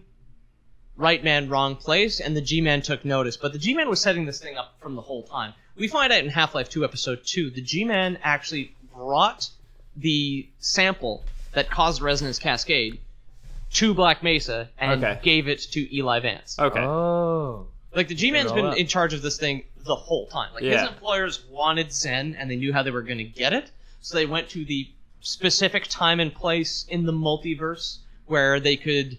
orchestrate the right thing. Like Gordon was going to be in the right place, and the resonance cascade was going to happen. They just brought an unstable crystal to Black Mesa, and they were just like, go for it, boys. Done, Just do it. Easy. Wow. and that's how they took over Zen. Okay. So then you're placed. So, but there's like some intermediate time. So then Gordon is placed outside of time for 20 odd years. Okay. Basically.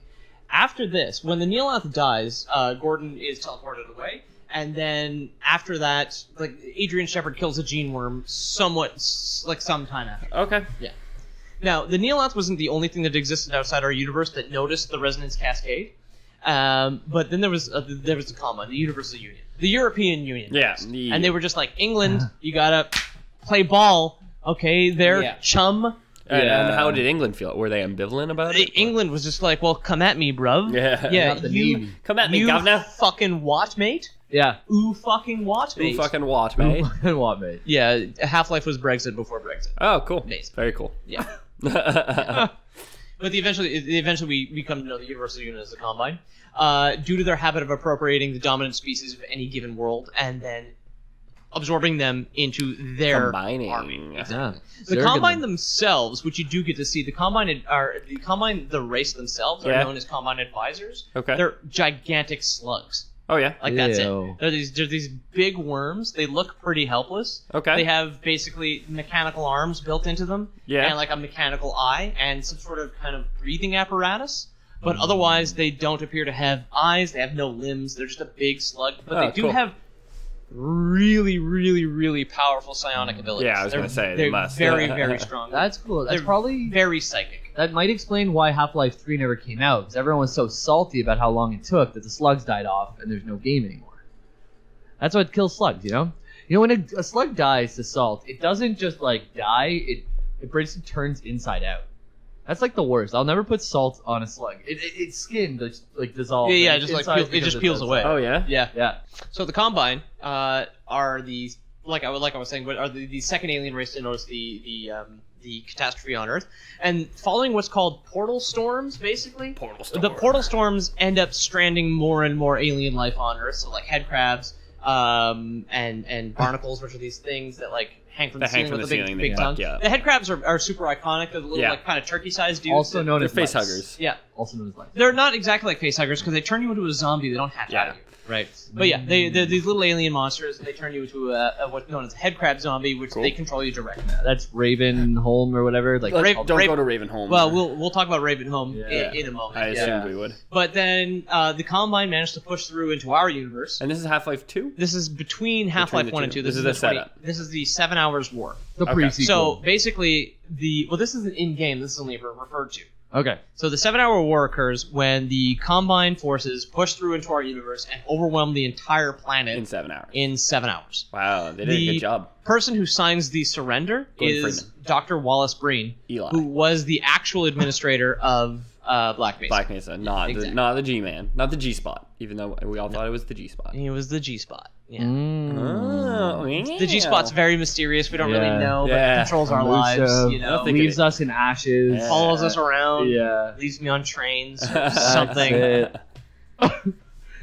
You can't find the G-spot, but every once in a while it finds you. Yeah, exactly.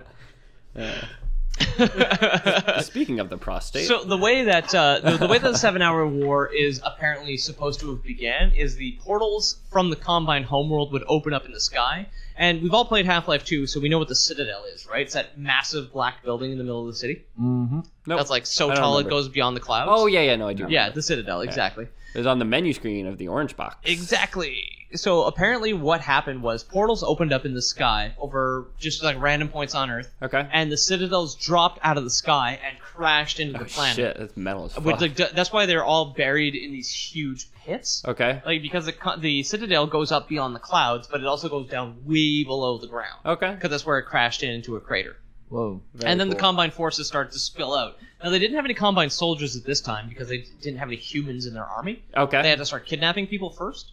But in the 7 Hours War, we were completely overwhelmed by things like gunships, which are the flying whale-looking things. Oh, yeah. Striders, which are the big three-legged dudes. Yeah. Crab synths and mortar synths, which are two robots that are never fought in game, but are seen briefly in the Citadel at the end of Half-Life 2. Okay. Cool. They're part of the Combine forces, among probably Combine advisors because of their powerful like psychic abilities. Yeah. Okay. Those Right. are all the juggernauts of the Combine, right? Like, you would have to have a rocket launcher or something to take those The down. synths, for the most part, other than hunters, are completely bulletproof. Okay. Yeah, exactly. Okay. Yeah, so Earth's forces are completely overwhelmed, and Dr. Breen signs the surrender, and then basically, when nothing's really known what happens, other than the fact, like, Alex Vance, who's the girl from Half-Life 2, it was rescued, and she just continues to age. So Half-Life 2 opens, the G-Man says, wake up and smell the ashes, he leads you on a train, and you end up in a place called City 17, which is theorized to be just somewhere in Eastern Europe, because a lot of the, like, text on buildings is in Cyrillic. Okay. But it is never indicated where it actually is. Yeah. Somewhere-ish there. Australia. Yeah. So the G-Man leaves Gordon on a train to City 17. He gets off. He runs to Barney. And Dr. Kleiner, who was retconned to be scientist with glasses. No one in particular. Like, Eli was the black dude who sent you up. Yeah. That's Eli now. And Dr. Kleiner is just white guy with glasses who is now a character. Well, when are you told to pick that up? What? We'll pick You gotta pick that up. It says, hey, you, pick that up. Pick up that can? Yeah. That's right at the beginning, Right at the before beginning. you get a gun. Yeah. So that's a Metro cop. That's part of civil protection. Yeah. So the Combine They're now people. have assimilated. They are completely human. They're volunteers. Yeah. Yeah. Civil protection are the first enemies you fight in Half-Life 2, Half-Life 2. and they're the guys with the white gas masks, the black suits. Yeah. Civil protection are human only. They're working for the Combine. They're not part of the Combine. Okay. Combine soldiers, which we see later on in the game, are heavily augmented. Okay. Yeah. They're Augs. They're They have like They're synths, technically. Okay. So basically, the Combine forces are referred to entirely as synths, Okay. which is short for synthetic. That goes from like the gunship, which are like flying bulletproof whale bugs, to just the Combine. Military soldiers are also synths because they're so heavily augmented. And they always talk through a radio. It's always like, Yeah. move along, sir. Yeah. The Combine vocoder is you know, I think it's probably just to make them sound scary, but I really like the way they sound. Yeah, Yeah. me too. Also, the Combine military force is called Overwatch, way before Overwatch was called Overwatch, for the record. Thieving So, nerds at Blizzard. Overwatch, yeah, it's like not only do we just remake Half-Life 2, but with some girls this Yeah, time, yeah. we called it Overwatch. No, Yeah. remake Team Fortress 2, but with girls this time, and then we call it Overwatch, Overwatch. just from Half-Life 2. That might be a bit tongue-in-cheek, honestly. Maybe. I mean, I'm not saying, like, I don't think Blizzard really makes super original games. We found out StarCraft was basically just Warhammer 40k. Warhammer 40K. Yeah. With, like, a better story, probably. I don't know about Warhammer. I mentioned that we did a StarCraft episode to a couple people at work, and they're like, "Oh, you should do a Warhammer episode, though." Yeah. I would love to then. Yeah, I yeah. could You're like, totally shut do your that. treasonous mouth. Yeah. Yeah. Don't you talk that way in front of the God Emperor. So you know your shit. God Emperor. I only know what the God Emperor is now because I like saw a bunch of those God Emperor Trump memes, and then I was like, "What Oh, the yeah. fuck is the God Emperor?" And then a buddy of mine was like, "Yeah, he's in charge of the Chaos Legion or some Yeah. shit." Yeah. Who are like the red soldiers? I know nothing about Warhammer except that I had a lot of friends who used to paint a lot of things and not play the game that much. Well, that's fine. I think the painting is probably fucking Yeah. more fun than playing it. That's it. But you know, Okay, if you that's fine, buy a canvas, it's like what, like $10-20. If you buy a little figurine that's smaller than a canvas, then it's like sometimes $300. $100. Yeah, It it's depends like on how good its stats Yeah. are. yeah, exactly. Yeah. Get like a lizard man Very mage. pay to win. Like, Yeah. So he runs into like some old friends who've been retconned in, along with Alex Vance, who is Eli Vance's daughter. Yep. She got plucked out of Black Mesa by the G-Man. Okay. And he was just like, "Oh, I'm gonna do it anyway. I'm do what I want." He dumb do what he wants. They attempt. So this is all set in 2020. So somewhere between 2020 and 2029. It's Half-Life 2 and its episodes. No more 2000X. Now No more it's 2000X. 202X. Yeah. But so they get to Dr. Kleiner's lab, which is like an underground lab somewhere in City 17. Yeah. And they attempt to teleport Gordon to Eli outside City 17 underneath an old hydroelectric dam, which he calls Black Mesa East. Okay. During Alex's teleportation, that goes fine. She is sent to Black Mesa East immediately. Okay. Gordon, on the other hand, is teleported there, and then there's something that goes wrong, and then they say something's pulling him away. Oh no. It's the G-Man. No. The G-Man is pulling him away. He's pulling the him away and can't just like boom, he's gone. Yeah. Like it's No, he's just interrupting because the G-Man's got to keep his hold on everything. Because his Yeah. employers want things to go very smoothly. They have a very specific idea of what's supposed to happen. Okay.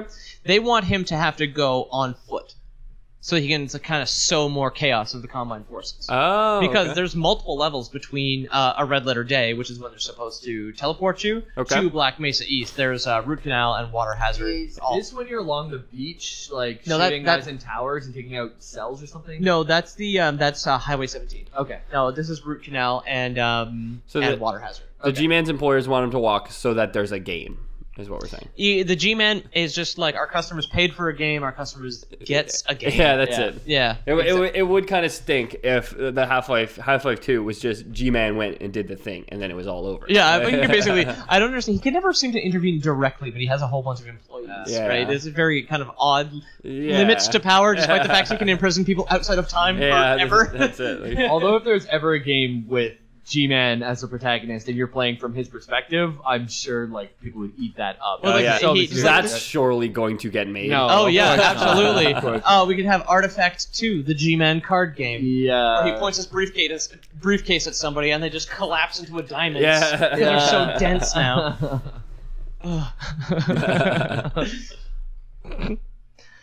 Anyway, Gordon has to make his way to Black Mesa East, and he sows chaos into the Combine forces. Gordon Freeman's like, and I would walk 500. He is known as the Primary, or as Anti-Citizen 1. Anti-Citizen 1. I like that name. Anti-Citizen Kane. Anti-Citizen Kane, Yeah, exactly. It wasn't his sled, it was a helicopter. Yeah, the whole time. We've referenced Rosebud more than once. Yeah, the second time, I can remember this, the Citizen Kane one. Which is stupid because nobody knows that movie, right? No, yeah, it's fucking ridiculous. Pretty underground. So Gordon finally gets there. However, the Combine have followed Gordon to Black Mesa East. They attack. They kidnap Eli. Oh no! Gordon is separated from Alex. Oh no! So Gordon's pet robot dog, opens a gate to a place called Ravenholm. Yeah. So you have to go. This is after you get the gravity gun. And the level is called "Don't Go to Ravenholm." Before you get don't the go to shotgun. Ravenholm. Before you get the shotgun, exactly. Yeah. It's called "We Don't Go to Ravenholm." Ellipse, all in quotes, because it's based on a quote. It's actually not even a quote at all, because the direct quote from Alex is, "That's the old passage to Ravenholm. We don't go there anymore." Okay. So I think the title might be from an older voice line Yeah, that they recorded maybe, and replaced, We don't because go it's to like Ravenholm. it's like a paraphrase in the quotes. But either way, you have to go through Ravenholm, which was a mining town. It's like set- we don't go to Ravenholm. It's- SIC. Yeah, exactly. done. Sick. It's really well done because you're on your way to the lab the first time, right? And you pass by it, and Alex kind of drops that little seed of information. Oh, we don't go there anymore. Then you go have that whole interaction and have to go back to. Well, if you go down towards the gate, there's like a secret line, because nobody really does that. Okay. If you go down towards the gate with Alex when it's closed, she explains what happened. So Ravenholm was an old mining town that a bunch of resistance people, a bunch of escapees from City 17 had set up. And they were kind of living in secret until the Combine finally found them. Okay. And then they dropped what's called, they started shelling them. Okay. So what the Combine do is they have a thing somewhere in the Citadel that produces head crabs. Yeah. So there's like a spider monster called the Gonarch in Half-Life 1. Okay. That like births baby head crabs. Is like a giant head crab monster, basically with a huge testicle hanging off of it, and just like births head crabs. The Combine, this is cut content, but still makes sense. Okay. The Combine used to have, or do somewhere, that's how they produce one of the fucking those. things. They have just the scrotum bit that's constantly Just the laying glands. head crabs. Yeah, just exactly, just the gonads. That's how silkworms. That's how they That's get how all they the do silk. it. Exactly, Yeah. just like the Combine. Yeah. Is that where Bring it babies back. come from? That's where babies come from. Yeah. We have giant sacks Yeah. in Yeah. hospitals. The and alien they deliver organization that babies. controls That's the how world Babby has formed. giant sacks that produce That's how Babby babies. formed. That is how Babby That's how I'm programming it. I see. Yeah, good. So they shell the hell out of the town after they find out they are escaped. But the Combine shelling is not artillery. They're capsules that bury themselves in the ground, and then they open up the backs, and they're filled with head crabs. Yeah. So the head crabs go in, take over, infect everybody, take over all their bodies, except the priest of the town, Father Grigori. That's it. Or if you get rid of all your hair, you'll never get the crabs. Or that. Yeah. Because he's bald, he's safe. Yeah. He's bald, he's safe. He 'Cause, does. He is completely insane, though. Yeah. And I like how in a sci-fi game, like, they just have this random zombie level with, like, a really well-developed character. That's it, yeah. It's a testament to Mark Laidlaw and the other writers of Valve that they managed to set up, like, a sympathetic, fantastic, fully developed character in a level that, when you know what you're doing, only takes about 20 minutes. Yeah. And I like how he wears red Converse. Yeah. That's part of his, yeah. I really like that character. Yeah, you show up and you're in such a dangerous place, and the game feels so dangerous because you haven't had that many enemies at this point, and like then this guy's here and he's like set up all these traps. I don't know why he's living there, but He was the priest in He town. was- He's just oh, fucking the crazy. rebels. He's the last survived, person in town. basically. yeah. It's got all these like wire traps set up, and he's like in this kind of like zombie world, and he knows the lay of the land. It's Yeah, really cool. exactly. Really cool. And I love so the head crab zombies are very, very disturbing because the head crabs don't kill you. You're not actually a zombie. Yeah. Because when you light them on fire, they scream. The person screams. It's like, yeah, exactly. The person screams, and you'll notice that when they burn, it still sounds like they're speaking. You can still kind of understand what they're saying.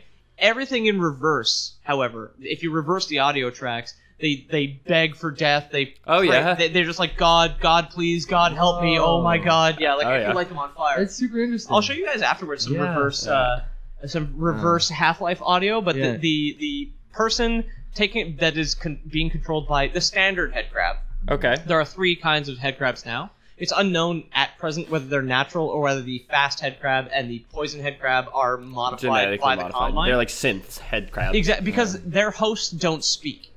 So the standard head crab, if That's you a bad host. If you go to a party like that, bad host for a podcast, he doesn't speak. But yeah, so the standard head crabs, it's the guy in the white covered in blood. They're torn open. Their chest is torn open. They have like the distended claws, and they kind of just like shuffle towards you. Yeah. That's how they eat, by the way. That's why their chest is ripped open. Okay. Because since their mouth is covered, they have to eat somehow. So they just shove food in there. It's seen there. They shove food directly into their chest cavity. Cut out the middleman. I'm no doctor, but why chew? Why chew? Right? Put that on a piece of cord. I waste a lot of time fucking chewing. Yeah. Why chew?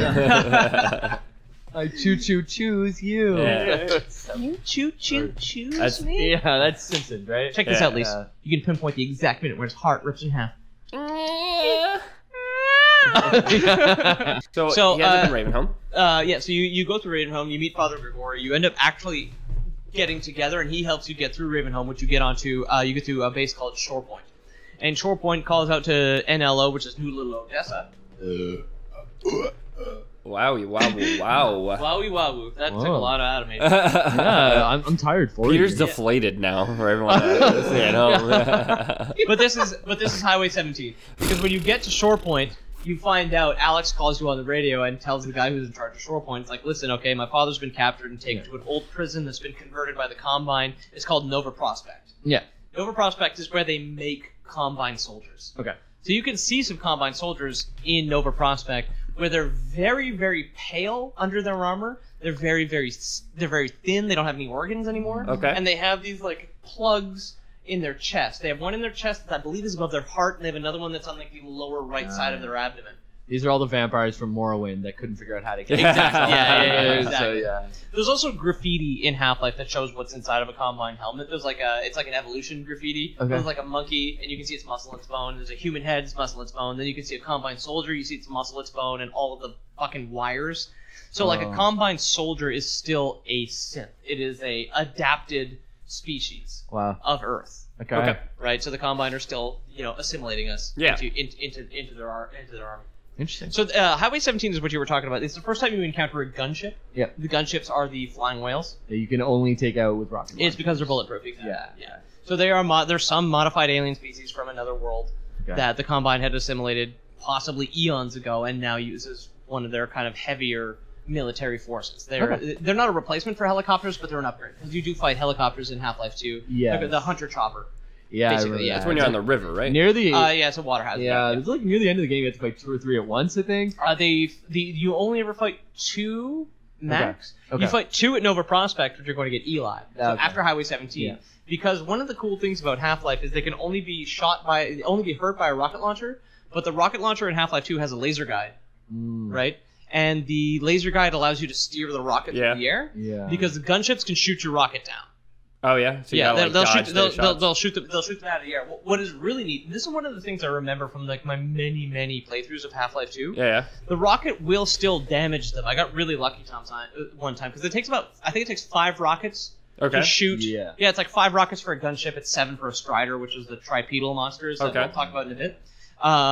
It takes 5 rockets to shoot down a gunship. I remember I hit one 4 times. Yeah. But I was super low health and I was panicking. And I remember one time I shot a rocket up, and then if you shoot at its face where it has its gun, it shot it out of the air. Okay. But as the rocket spiraled out of control, it still hit the gunship. Oh, nice. And then shot it out of the air. There's a lock-on mechanism as well, right? If you aim at it for long enough, it kind of just like fills up a bar and then goes beep, and then like you can lock it. No, that's Halo 2. Okay. That's a different shooter from 2004. Gotcha. Yeah. Okay. No, Half-Life 2, you have to steer the rocket with the laser guide because the gunships can shoot it out of the air. Oh yeah, you shoot it, but you're pointing the laser, and you gotta like steer it around. Yeah, I see. I remember big loops. Yeah, gotcha. Exactly. But the gunships, when not deployed as solo, will be deployed in pairs because they will defend each other. Okay. So when you're trying to break into Nova Prospect, This is a part that I still find hard, despite beating the game 30 times. Yeah. The 2 gunships in Nova Prospect kick the shit out of me. Yeah. Because they kind of like rotate around, so you can never actually kind of compensate for both where they're both looking. Yeah. So you're gonna get shot in the back Every while one of them time, shooting at the rocket all the time. It's fucking ridiculous. Yeah. But it's great. So eventually you get into Nova Prospect, you find Dr. Mossman, Okay. who is Eli Vance's assistant. And he's made of moss. No, He's a man she. made of moss. It's Judith Mothman. Judith Mothman. Judith Mossman. Yeah. She was a Black Mesa East as well. I forgot to mention her. I'm sorry. But you get to Nova You Prospect. son of a you bitch. find Eli, and then you find out they have a huge Combine teleporter at Nova Prospect. Okay. And so Dr. Mossman is just like, yeah, I'll take Eli the first 2. We'll go. Let me input the coordinates for Dr. Kleiner's lab, which is where you're teleported from at the beginning. Yeah. And then she fucking vanishes. Bye. And you call Dr. Kleiner, and he's like, yo, is my dad and Dr. Mossman there? He's just like, they never arrived. She's like, where the fuck are these coordinates? Where the fuck did she take them? Yeah. Dr. Mossman? Maybe she's a traitor. Oh, shit. The only thing we actually know about Dr. Mossman is she very much loves Eli. She's Okay. not Alex's mom, and Alex hates her a lot. Okay. They don't get along. You're not my real mom. You're not my. It's just stepmom problems. Yeah. Right? Yeah. But yeah, they fight quite a lot. So they disappear. Anyway, you start getting so the Combine soldiers are known as Overwatch. Okay. There's the other guys who are the white and red ones, known as the Overwatch elites. Okay. They start to barge in to where the teleporter is at Nova Prospect. Nova Prospect as well. You managed to. So you were talking about it. Nova Prospect. You turn off these giant things that pound into the ground. Yeah, 'Cause on there's the a bunch beach, of, right? Yeah, because there's these blind bugs called antlions. Yeah, there's a And bunch of bunkers around there. Yeah, exactly. Yeah. And they're called perimeter restrictors Okay. or thumpers. Okay. And they just like pound the ground and they scare the antlions. Okay, cool. You turn these off. You get some antlion spores so you can control them. And Nova Prospect is eventually overrun by antlions. Oh, yeah. And Overwatch has to abandon it. Okay. Give me those sweet antlion spores. Antlion spores. Put them inside me. Oh, yeah. Oh my god. So the Overwatch elite come in to defend the teleporter Okay. inside Nova Prospect. But Gordon and Alex escape just in the nick of time as the teleporter kind of starts to collapse from much of the damage. shit. And the antlion invasion. It blows up. Okay. Now, you arrive in Dr. Kleiner's lab and nobody's there. So you start Ooh. knocking on the other side of a door, and Dr. Kleiner comes in. He's just like, wait, what the fuck? What are you guys doing here? It's like, we were just in Nova Prospect. He's just like, no, Nova Prospect blew up over a week ago. Whoa. So he's like, What? fascinating. The Combine seem to have developed a very slow teleport. So he lost a week. You lose a week, exactly. But the destruction of Nova Prospect, it like inspired the Resistance to come out of hiding. Okay. And you fight your way to the Combine Citadel and eventually manage to get inside. Okay. Once you get inside, it's mostly just like a sightseeing tour for a lot of it. You get like, you're in that like thing that carries people around. Yeah. And you like move around a lot. You see a lot of So- stuff. You don't do much. Yeah, like an upside down roller coaster that you're kind of hanging You from. go up constantly. Yeah, you're kind of like moving around. Is this the part? Am I getting it wrong, or is this later in the game? Okay.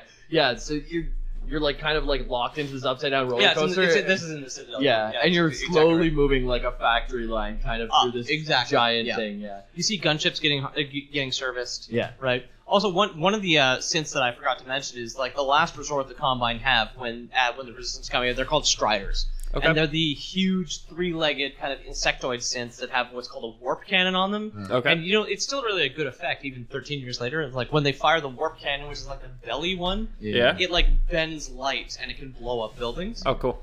And then they also have like this huge gun. They have a gun on the front. You have to go to an old bank where they have I can't remember what the hell it's called. It's called the suppression device. Okay. Which is like a laser that like shoots up into the air and then creates this like pool of light on the ground that when it goes like boom, it'll like fucking vaporize anybody who's standing Oh, in it. shit. Yeah, they're like AT-ATs if they were left on an island and left to their own devices and evolved over a very long Yeah, time. yeah, yeah, lost a leg.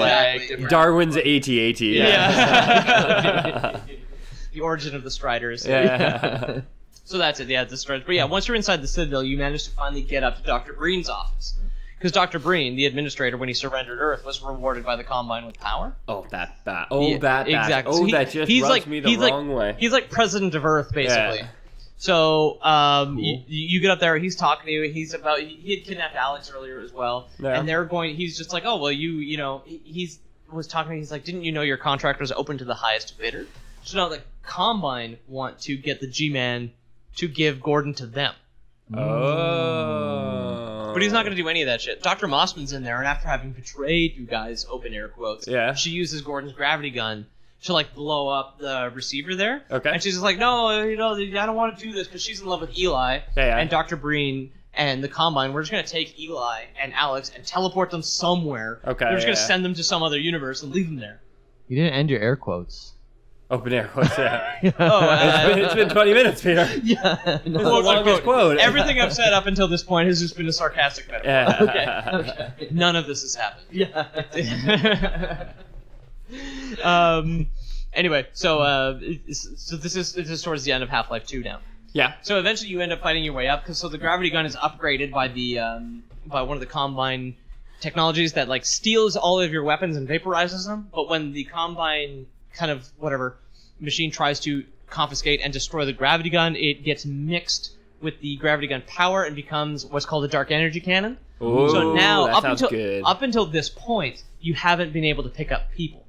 Okay. Only objects. Oh yeah. No. Now the dark energy cannon is the only gun you have. You can grab people. You can grab those dark energy spheres. Yeah. And you can punch people real hard. Yeah. No, I You're remember. walking along these like walkways around a circular In the path, Citadel, exactly. In the Citadel, and throwing people around. It's Yeah, I remember so actually cool. playing. Now that you say that, I remember playing a friend's save where he had the dark matter gun. Yeah, in the It's Citadel. a lot of fun. It's yeah. great. Yeah. Eventually you get to the top. Dr. Breen is trying to escape. You actually interrupt his conference with one of the Combine advisors on the screen at one point. Okay. Where he's just like, no, I have to get out of here, blah, blah, blah, blah, blah. You never hear them say anything because they talk directly into his mind.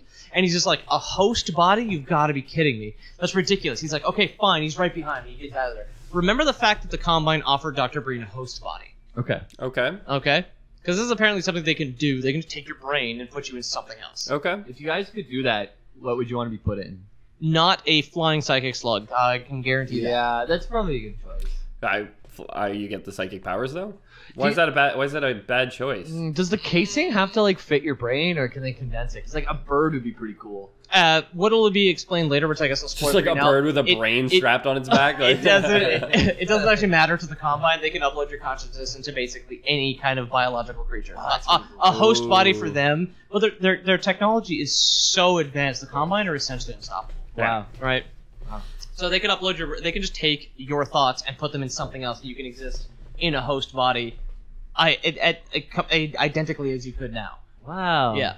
That's so cool. Very good. Does it have to be a living thing, or can you just like become a chair or a bicycle seat or something? Fire hydrant. To Fire my hydrant, knowledge, a host body is specifically refers to in the Half-Life context. A host body specifically refers to a separate organic being. A host body is a body. Okay. It's not a Dr. Breen wasn't offered to be RoboCop. He was offered a host body. Okay. Like, okay, you're gonna abandon this fucking mortal coil, Okay. and then you're gonna put it in something else, and we're gonna leave it there, and that's gonna be your new body now. Cool. And that's what they offered. He was like, oh, you've got to be joking me, but we're going to teleport him away. Okay. You and Alice get up to the top, you fly 2 more gunships, Yeah. you destroy the teleporter, and it blows up. Okay. Oh no. Just as Alex says, okay, Gordon, we did it. Maybe there is some more, and it blows up, but the G-Man's timing is so good. The explosion is still tiny. And the G-Man stops, and he's just like, time, Dr. Freeman? And he has a whole monologue, and he just leaves Alex there after taking a hair off of her, which is one of my favorite scenes. He like walks over to, because he froze time, right? Yeah, He walks over to Alex's frozen body. He just like walks up to her, and he looks at her, and he's just talking to her. He's just like, oh yeah, and then he like plucks a piece of dust off of her hand and throws it away, and then just like brushes her off, and then walks away. Wow. Have you never seen the end of Half-Life 2? I have. I don't remember that part. But how do you even illustrate a hair like back then? Like the Well, you texture of couldn't it? because he's at a distance, but Yeah. he goes over and he uses 2 fingers to pluck something off, and he flicks it away. Just Okay. like with animation, you don't actually see anything. But Right. it's clearly some speck of dust. He's like, Okay. oh, That's cool. And then he locks you away in stasis. This is the end of Half-Life 2. Okay. So we get into Half-Life 2 Episode 1, which opens with the G-Man. He comes back out of the darkness, because he always leaves the intermediate place with, like, some giant white door in the darkness. Yeah. And then he comes out, and he's about to say something to you. Then you can hear the Vortigaunts chanting, or the 3-armed aliens we mentioned earlier, who had been freed by Gordon completely coincidentally when he killed the Neelant. Okay. Which is why they love the Freeman so much. Because he had to kill the Neelant, and they see him as saving their race. Okay. They have some crazy space-time powers as well. Oh, nice. So some Vortigaunts show up, and they're all their eyes are, instead of red, they're kind of bluish purple now. That's good. And they kind of have this Red is evil, blue is good. purple light all kind of going all over them, and they're chanting and holding the G-Man back. Okay. And then he like walks up. He's about to say something. He inhales. He's looking around. He looks kind of amused at first, but then at some point he realizes he can't get past. And they don't kill him, but the only thing he says in this entire game, now the only Gordon Freeman-led Half-Life game in which the G-Man never appears throughout gameplay is Episode 1. Okay. At the beginning, the only thing he says is, "We'll see about that."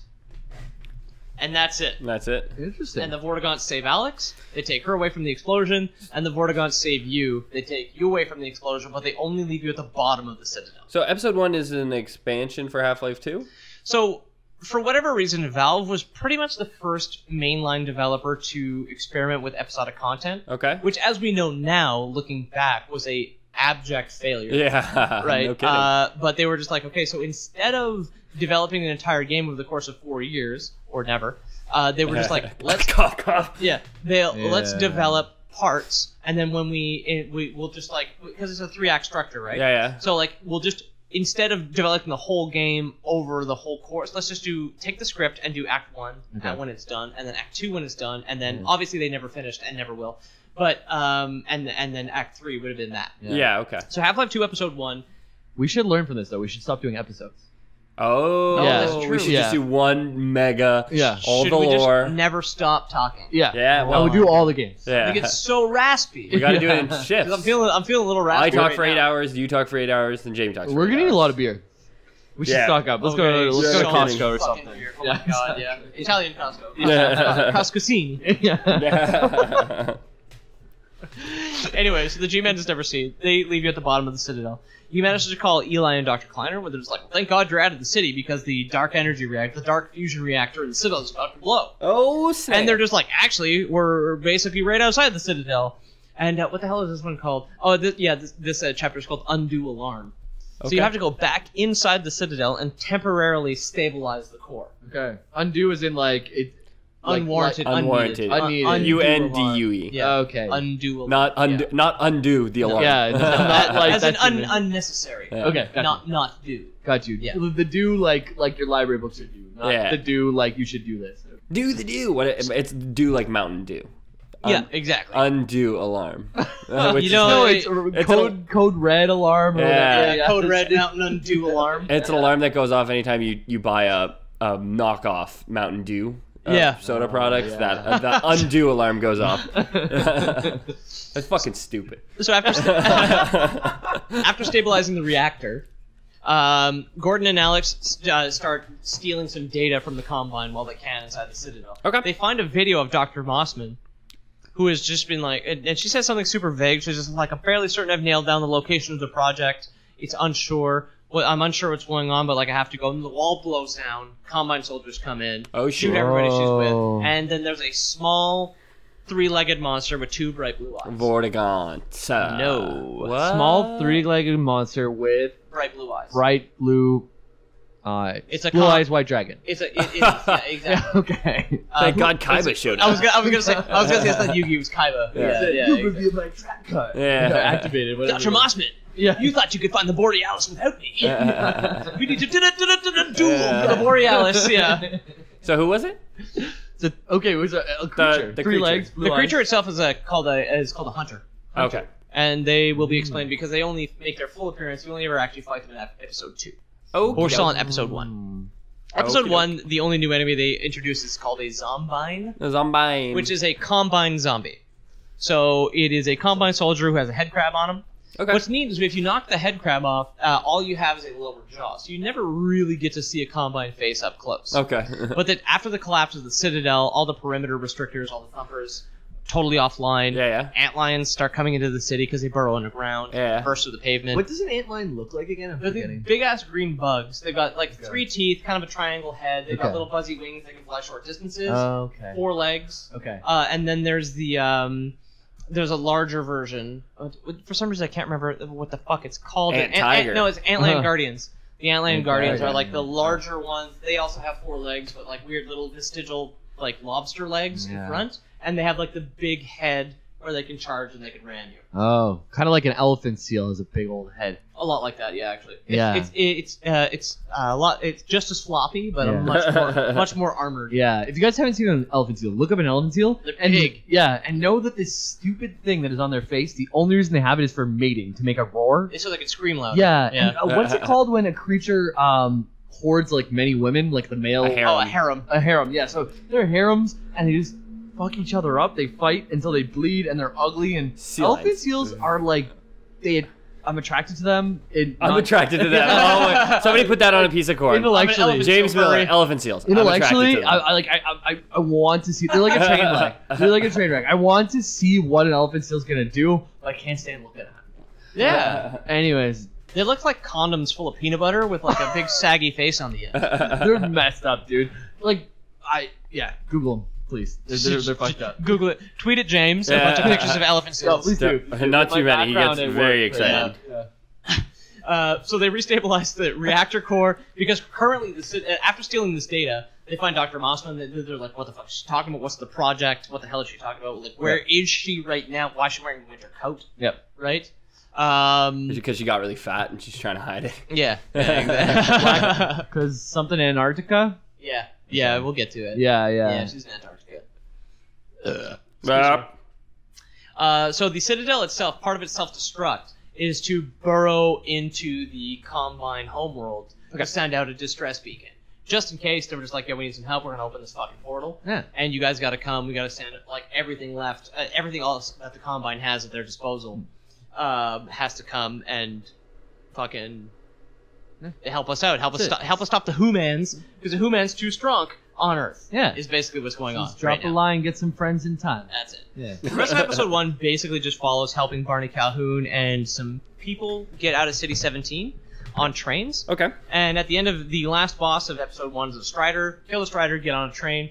But then the Citadel finally collapses. Oh, It shit. starts to blow up. So you Oh, only delayed shit. the reactor. Okay. What you can see in the distance, though, when it's about to go down, is these little eject pods come out of it. These are Combine advisors. These are the actual Combine race escaping the Citadel in these little rocket pods. Okay. And as they pass by you, it fucks up your vision because of their like kind of telekinetic. Yeah, they're energy. psychic juice. They all go exactly. They escape. They get away to parts unknown, and then the Citadel explodes and derails the train you're on. Episode 1 ends. Oh, shit. It's very short. Yeah, it Okay. sounds short. It's very, very short. Yeah. Thus begins episode 2.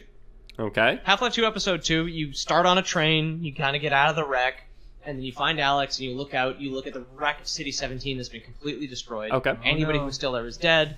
Everything has been completely leveled, and all that's left now is a wreck of the ruin of the Citadel with this giant bolt going up into the sky, which is starting to open what's known as a Combine Super Portal, which would allow the Combine homeworld to push through pretty much everything they have onto Earth. Okay. So episode 2 is all about stopping the creation of this Combine Super Portal. Okay.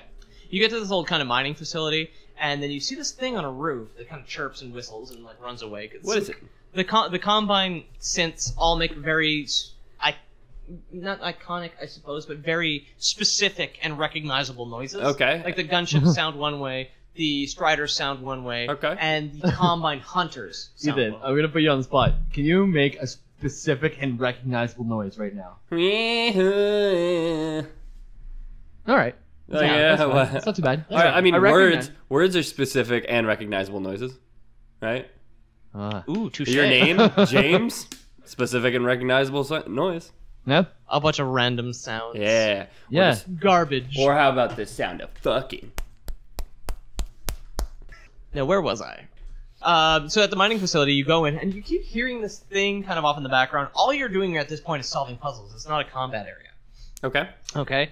And you have to activate the power at the mining facility to open a gate to get through. Okay.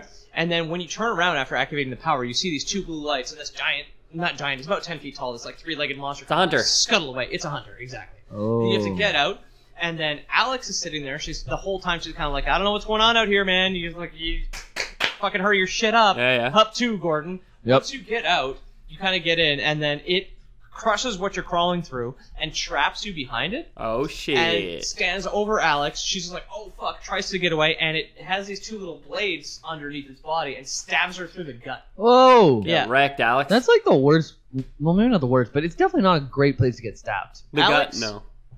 Actually dies. Whoa. Whoa. Yeah. And then the hunter knocks you out and kind of gallops away.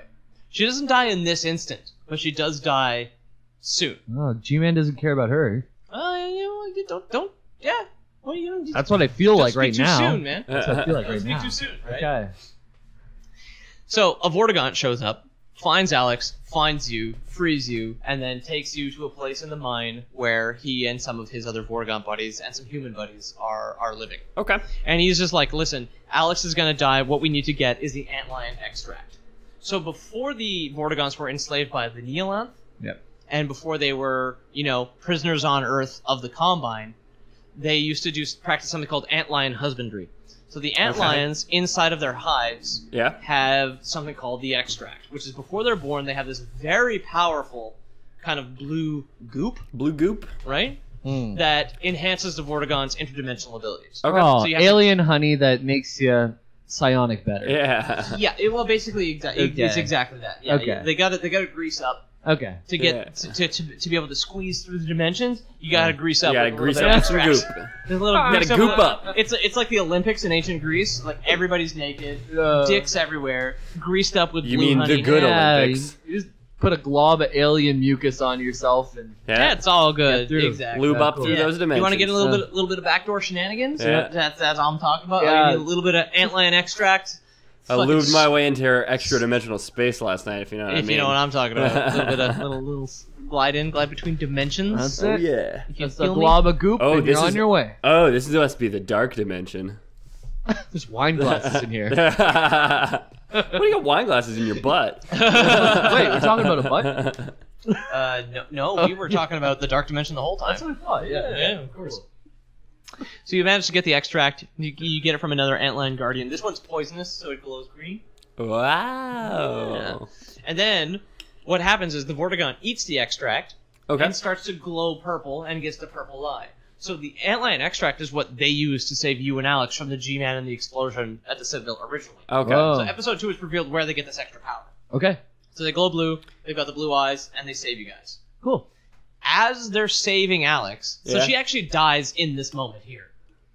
Like Oh, they're just like, no. okay, she's dead. We got to get her back immediately. The Oh. Vortigaunts use their powers. There's 4 of them, or 4 or 5, and they all give their powers to each other, and they all kind of like use their interdimensional magic to kind of like sew her wounds back closed and bring her Yeah. back from the margins, as they call it. They prayed to the fire god and Yeah. As they're distracted, though, he's like casting all his like dimensional spells. This is a great cutscene, which I'll show you guys afterwards. Yeah. Which you should also look up yourself. Is the G-Man's heart?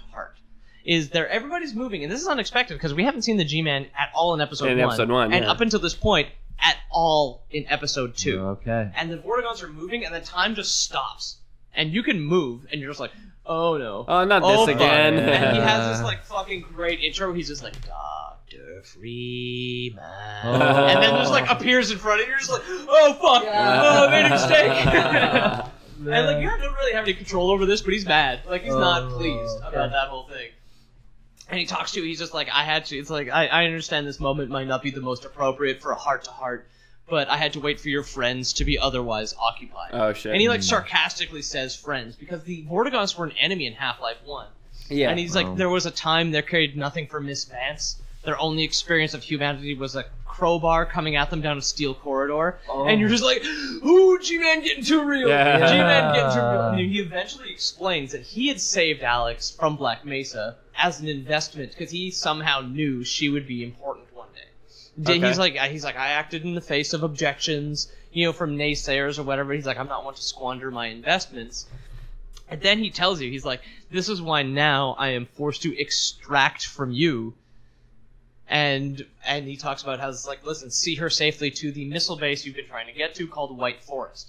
See her safely to White Forest, Dr. Freeman, as some small repayment for your own survival. So the reason Gordon has been so pivotal in this whole thing, I guess, is the G-Man has been keeping him alive. Yeah. Okay. So he says, I need to extract from you, and then some small repayment for your own survival, and now he's moved on to Alex. Wow. Oh, Exactly. boy. So they bring Alex back to life, and then he just disappears. That's it. But the one thing he does tell Alex, actually, The only time he speaks to anyone but you, he leans in. He's like, listen carefully, my dear. When you see your father, relay these words. Prepare for unforeseen consequences. Okay. Which is the first level title after the Unforeseen Resonance Cascade consequences. in Half-Life 1. Okay. That's a really scary message to get. So are we going back Prepare in for the time? unprepared. Yeah, Like, exactly. Okay. So we going back in time? Nope. No. Nope, it's just a reference. He's Another just like cascade, he's just prepare for unforeseen consequences. I don't think- She wakes up and has no idea Yeah. that the G-Man has spoken to her.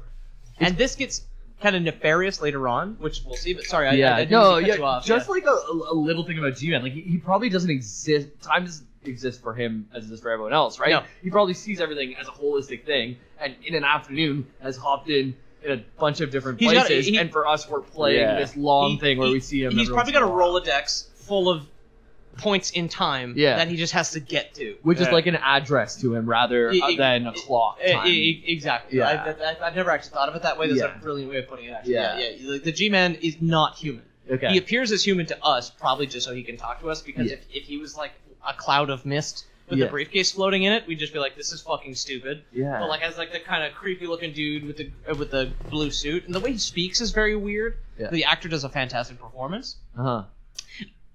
Actually, while I was writing the script, my buddy was with me, and he was just like, like the G-Man kind of talks a lot like Heath Ledger's Joker. Oh, 10 years before Heath Ledger's Yeah, yeah. Joker. Wow. Like a lot. He's got a lot of the weird same kind of like intonations, a lot of the weird same tone, a lot of the weird mannerisms, and I was like, oh fuck, that's true. Eh? Like the Yeah. guy who does this was the OG.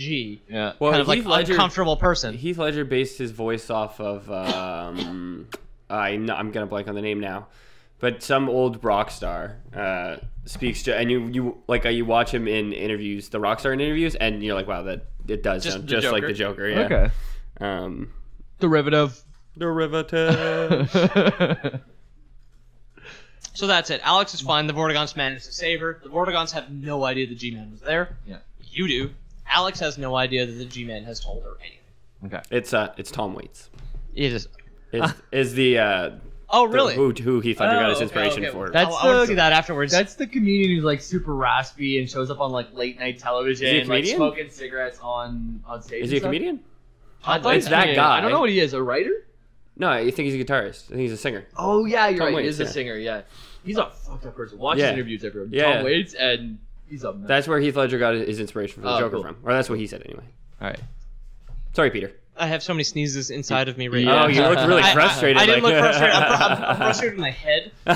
Not with you guys at all. I don't mind. It's I allergy Well, like we season, said baby. before, you're still in your refractory period for your sneezes. Yeah, so you're gonna that's have to it, wait an yeah. hour, Yeah, and then it'll yeah, come no, out. exactly. And then it'll come more naturally. Yeah. The Vortigons save Alex. Nobody knows the G-Man was there. They give you a car, and then you Oh, drive. they give you a car. What? A brand new car. Yeah, you have to pick beyond these doors, right? Yeah. True carries. Yeah. Well, what's fucked up about this whole thing? All right, you start to see the G-Man all over the place now. Okay. So the Vortigons don't know he's there, and they're not keeping him away anymore. He so you slipped can- through their lines now. Exactly. Yeah. He's spotted multiple times through Half-Life 2 Episode 2. Okay. So they give you a car and you're driving around, and then you come up to this kind of like crashed alien thing, and you remember at the end of Episode 1 where the Combine Advisors had ejected out of the Citadel Yes. in these escape pods. You find one of these escape Flying pods. slugs. Exactly. And you go into a barn where you find some Combine technology put up in the barn. You find some combine in a barn. There's like a power source, and Alex is just like, well, this has got to be one of the Combine Advisor life support systems. We got to shut this fucking thing down. So Okay. this thing can't get out. Okay. Okay, so you shut it down. It starts to blow up, but then you kind of like your movement gets restricted very briefly. And you see Alex is like starts to like float up in the air. So does like a barrel and another dude who's in the room with you. Oh Okay. shit. And then you all get lifted up and slammed against the walls. And then the doors of this life support system open up and retract, and inside is a Combine Advisor. Oh. So this is the Okay. first time in the Half-Life series where you're close to a Combine Advisor. Wow. It doesn't have its arms built into it at the moment. Okay. But it's like weird little kind of robot eye thing. Okay. And it's just inside. So it starts to inspect all the things in the room. And this is kind of when you get the sense of how incredibly powerful a Combine Advisor is just by itself. One, they can fly using nothing but their psychic powers. Okay, It's so it pretty grabs powerful. it grabs a barrel, and they have this like proboscis thing they use to eat. They don't What's a have mouths. proboscis? It's like the thing that bees use to drink nectar. Okay. It's a little straw. Okay, it's a face straw. Yeah, exactly. Gotcha. Yeah. Or they're like a butterfly or a bee. Yeah. Or a hummingbird even. Oh, Frankly. Yeah. Learn something today. So it comes out of under their mask, and it like pokes at a barrel and realizes the barrel's inorganic, and it without obviously it doesn't have limbs. The barrel itself just kind of crushes, and then it gets thrown away.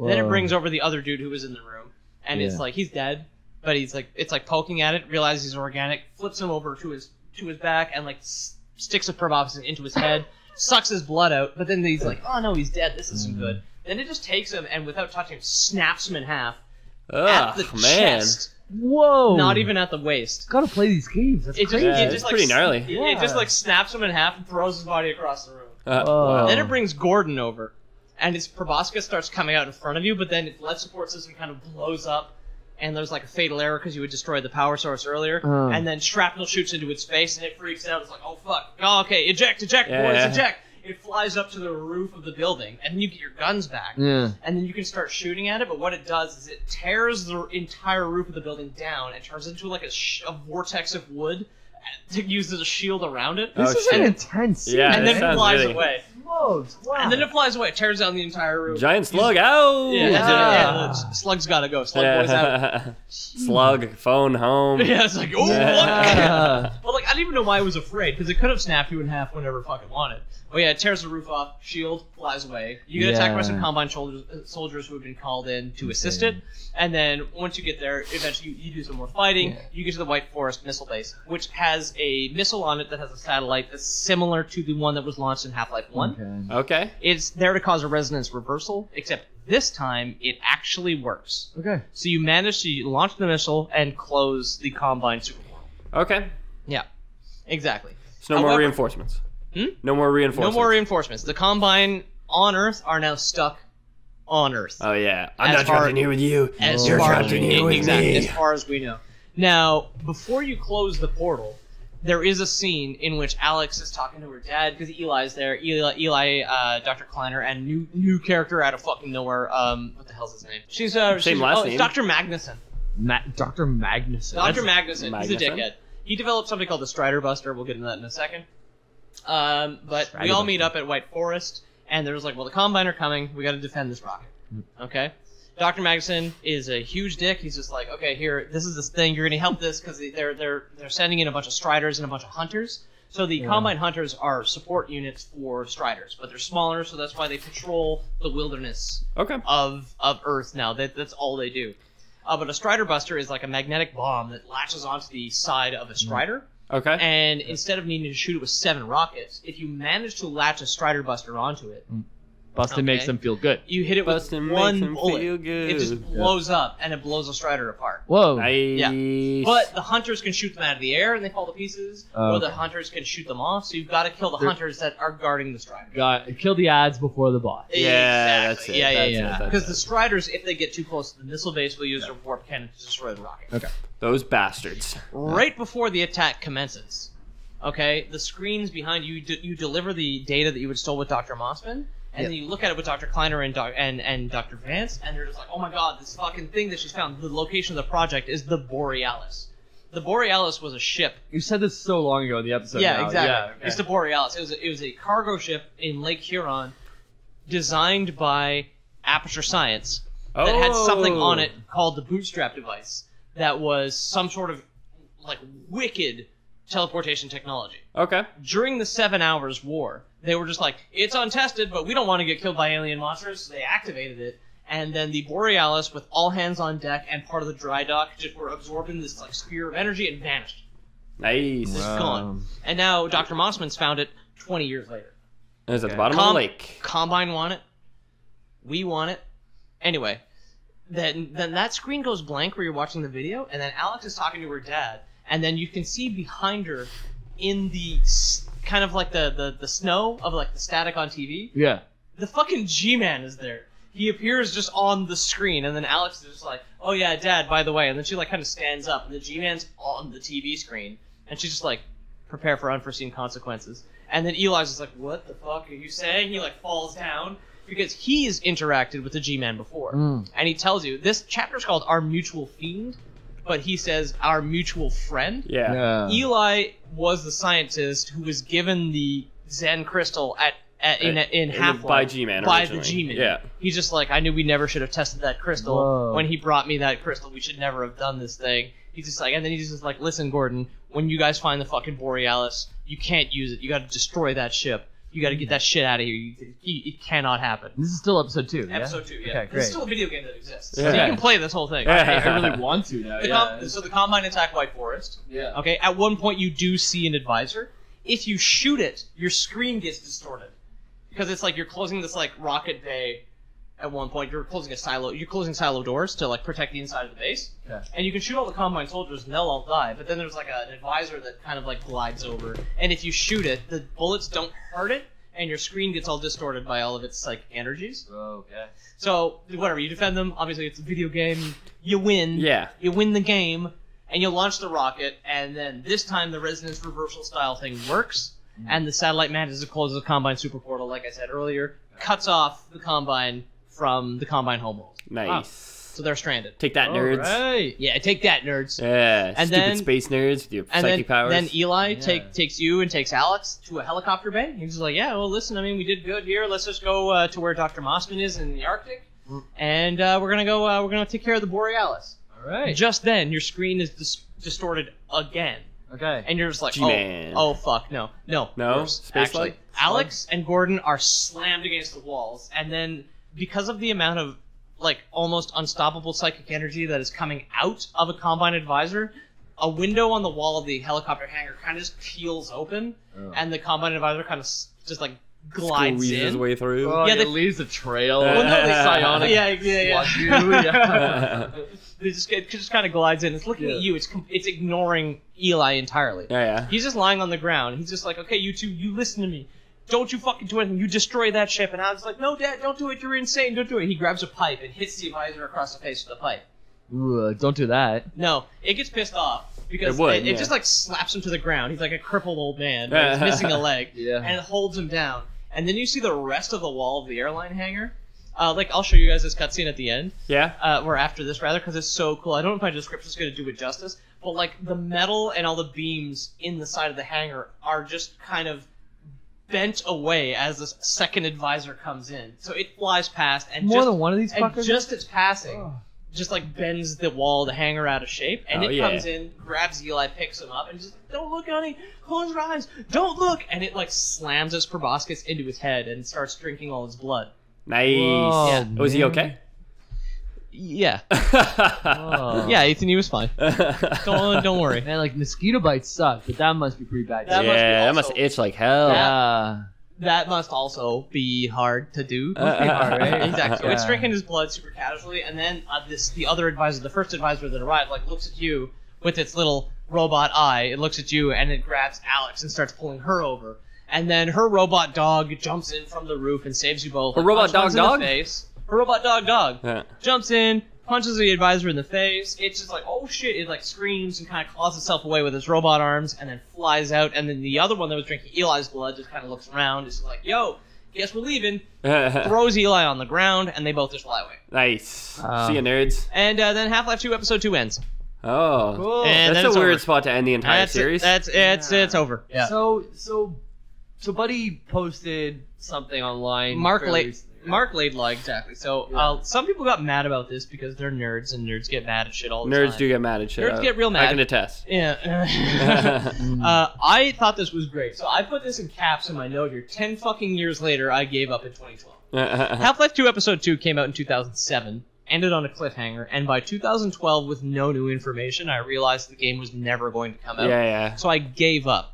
That's fair. 5 years after that, in 2017, Mark Laidlaw, the writer, releases a kind of like the back flap of a book, Yeah. right, as to like what would have happened had he gotten to make or write Episode 3 of Yeah. this, and what was supposed to happen. Yeah, last episode you were saying, I just wish someone would release a book report about it. I wish I totally didn't set that joke up at all because I No. totally had no There idea was no way we could that have it had known already that. happened. I would never imply that. Oh, It was yeah. crazy that It'd it did be happen. ridiculous to assume that I knew that it Yeah, already yeah. happened. It's almost as Unless if you're some G-Man. sort of What are the time traveling aliens called? Vortigons. Unless you're some sort of Vortigon, Some you kind can of- travel in or the future. G-Man and whispered in his ear. Prepare for unreleased content. Yeah. Yeah.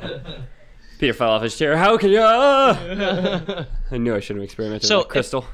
Episode 3 is said to open with the funeral of Eli Vance. So they bury Eli Vance, and after that, Alex and the Resistance and Dr. Kleiner and Gordon are just like, okay, well, we gotta go get the Borealis. Yeah. So one thing we gotta do. So they take a seaplane, they leave from wherever the fuck White Forest is, and they start heading towards the Arctic. Okay. Okay? Excuse me. Antarctic or Arctic? The Arctic. I misspoke because Yeah. the blog post that Mark Laidlaw released is called Epistle 3. Okay. I didn't And read it's- it. Ethan, did you read it? Nope. No? Okay. I read I didn't know any of Yeah, the story for any of the games, so it would have been nothing to me. I read it a couple times. It's released as a gender-swapped fan fiction style sort of thing, but if you just kind of reverse everything, it all makes sense. That is all of my internet history. Yeah, Gender gender swap swap fan fiction? Yeah. Yeah. Sonic and Tails just scissoring the ever-living fuck out of each other. Yeah. And Tails is a boy. Nice. Tails is a boy. No, Tails is a girl. His name is Miles Tails. He's definitely Whoa. a boy. Tails' Whoa. first name is Miles, yeah. I thought Tails was a girl all this time. There are no girls in the Sonic universe. What about Rose No, she doesn't exist. and the Bat Rouge? No, they're boys. It's all boys Yeah. all the time. What about Ethan the Hedgehog? Because real hedgehogs Yeah. are asexual and they're only boys. What about Eggman? Dr. Robotnik, yeah. Dr. Robotnik? Boy. Don't call him Eggman, you fucking pleb. He's an Eggman. Eggman. Oi. The Yeah. Eggman. Oy Oy vey, vey, Eggman. Oh, look at that, he's got the Whoa. Oi. Get out of my head! I think There's- the G-Man spoke to both of us. there's He so told many- us to say that at this There's time. so many robots. Yeah, Technically speaking, the G-Man could appear in whatever universe he wants, right? that's true. He's like, goes to Deckard Cain, he's just like, don't let him leave without this. Ask him to wait a bit, why don't you? Maybe listen. I don't know. Maybe listen, what do you want? I go Volts. I tell you that Deckard Cain is a nice If guy. he doesn't leave, Yeah. Link shows up, don't go alone. Take this, it's a schmutz without it. I think. Do you think someone will mod and fan make this blog post into a game? Almost certainly. Probably. Oh, Yeah, yeah, Almost yeah, absolutely. certainly. Listen, and Valve will probably just buy it and sell it to us because that's what they did with Counter-Strike, Team Fortress, and Dota. Yeah, They just like sell us mods Yeah. of their that's own it. They games. just been waiting for somebody to. They didn't know what they were gonna do with it, so they're like just waiting for someone to make Half-Life 3, and they're Yeah. just sitting there like, why hasn't anybody done it yet? They'll follow for community creations where they get a bunch of modders to make a bunch of things and then charge them Yeah. on Bethesda gets all the money for all the mods' work. Yeah. And it's great. Yeah, Yeah. it's just like we found out how to do slavery again. yeah. We did it, guys. Thank God. Yeah, all we needed was the internet and slavery. We got it. We got it back, everybody. We did it. So anyway, they take a seaplane to the Arctic, and at present, the way it's explained in this fan fiction or in the summaries, it's unknown how the seaplane was shot down, but it crashes. Okay. Alex and Gordon start making their way towards the location of the Borealis, with using the Making their coordinates way of Dr. downtown, Mossman, walking fast, faces past into something. The Borealis. Piano flourish, piano flourish. Borealis. I'm G-Man. Okay, go on.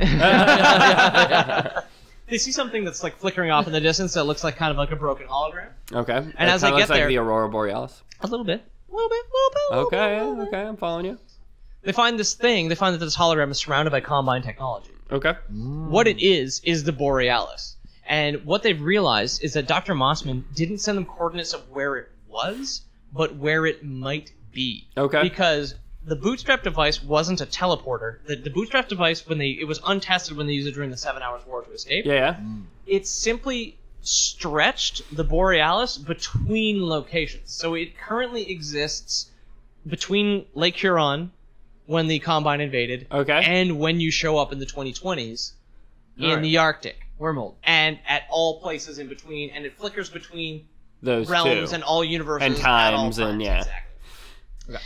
So Dr. Mossman had pinned down the location of when next it would become solid. So you managed to get there. You managed to get on board in a very brief window, as some other Resistance people who had followed you and Alex behind. Okay. They arrived too late. They're fighting the Combine. You, some Combine forces, Alex and Dr. Mossman are trapped on board as it starts to disappear again. Okay.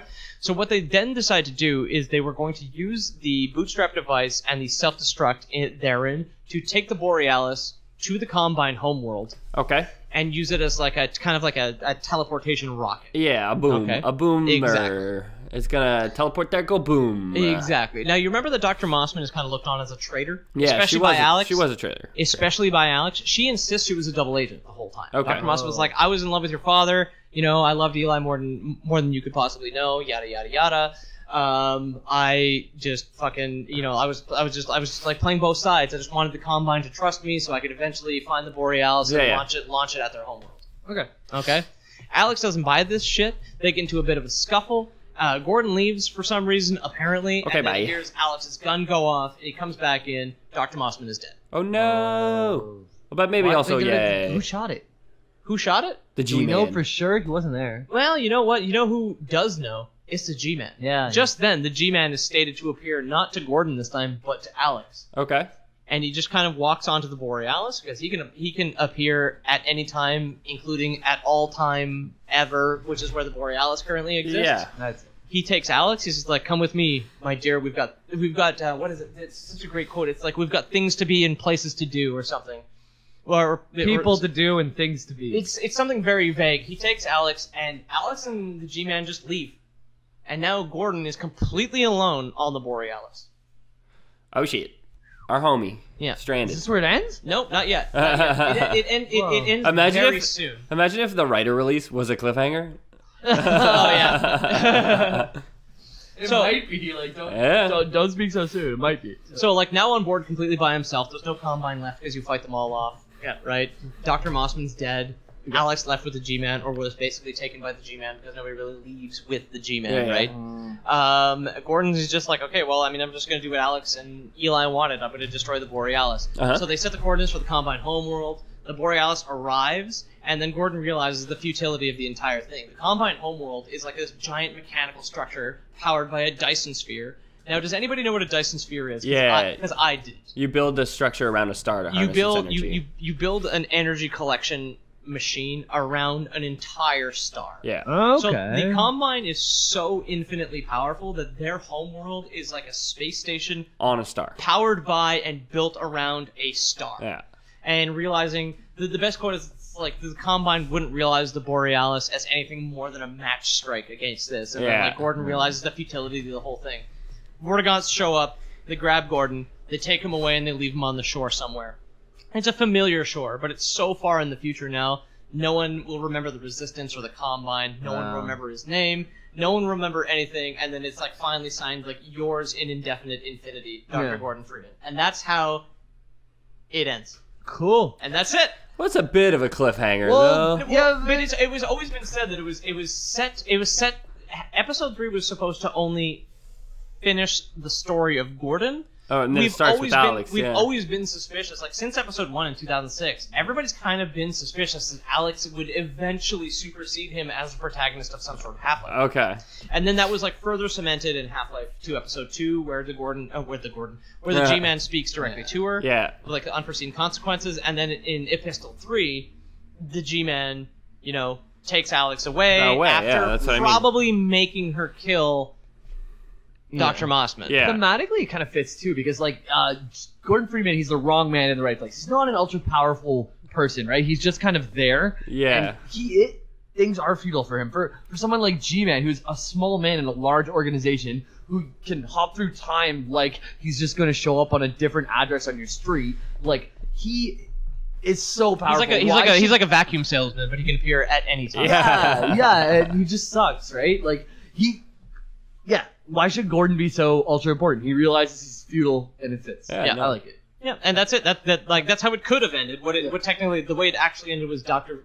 Eli Vance dies, and then we never got anything for 10 years. And we never will. But this is it. This is the only canon we have. I like it. Yeah. Wow. So yeah, I mean, like, I really want to play episode 2 after hearing this. we got some cutscenes to watch afterwards. But I guess you wanna take us home there, Ethan? Because that's my piece. I'm Ethan. You can find me at Ethan the Dead Man. You can find the Lore Boys at Lore Boys on Twitter and Instagram. Yeah. We have a YouTube channel. Just look up Lore Boys YouTube and we'll come up. And I love you all. Peter, where can we find you if we're looking for you? You can find me at Pete O'Donohue on Twitter, and then you can find me at Old Aunt Peter on the Instagram. You can find my DeviantArt, which is O'Manahue. That's where I kind of archive a lot of our thumbnails if you want to see them up close. And then you can, of course, find all of our work on the YouTube's channel. Actually, what's cool now is if you search Lore Boys, only just Lore Boys on YouTube now, we're the first like 5 or 6 results. Yeah. Completely out of order for some fucking reason. Yeah, but yeah. we made it, guys. In order to views, I believe. Yeah. So, Jamie. Yeah, I'm James, and you can find me at JaymILLK on Twitter. That's JMilk. And also James the Miller on Facebook. Also, keep an eye out. We're going to be creating Facebook for the Lore Boys soon. I'm going to spearhead that. Should be coming your way soon. Oh, yeah, I keep forgetting to do Yeah, that's it. So, and also, stay tuned for next week where I'll let you know how DreamHack Montreal went. I believe we might all get there at some point. Yeah. And if I'll do my best, I guess. Yeah, exactly. It depends on traveling stuff. We got to figure out the flights. Yeah. But on that note, Lore Boys. No, I have a Lore Boys premium for you. Oh, we forgot about our coupon. God damn it. These friggin' dummies over here. So the reason I'm so excited about it is because I've been putting a lot of time into this. I've actually trained beetles to spell out dirty words based on a command. You basically just say the dirty word and the beetle will spell it out. So I have jars and jars and jars of beetles at my home right now, just waiting to be given away to anybody who signs up for Lore Boys Premium. Yep. So make sure to hit that like, subscribe button, leave us a review on iTunes. I love you all, and I guess that constitutes a Lore Boys. Yeah, Lore Boys out. Out.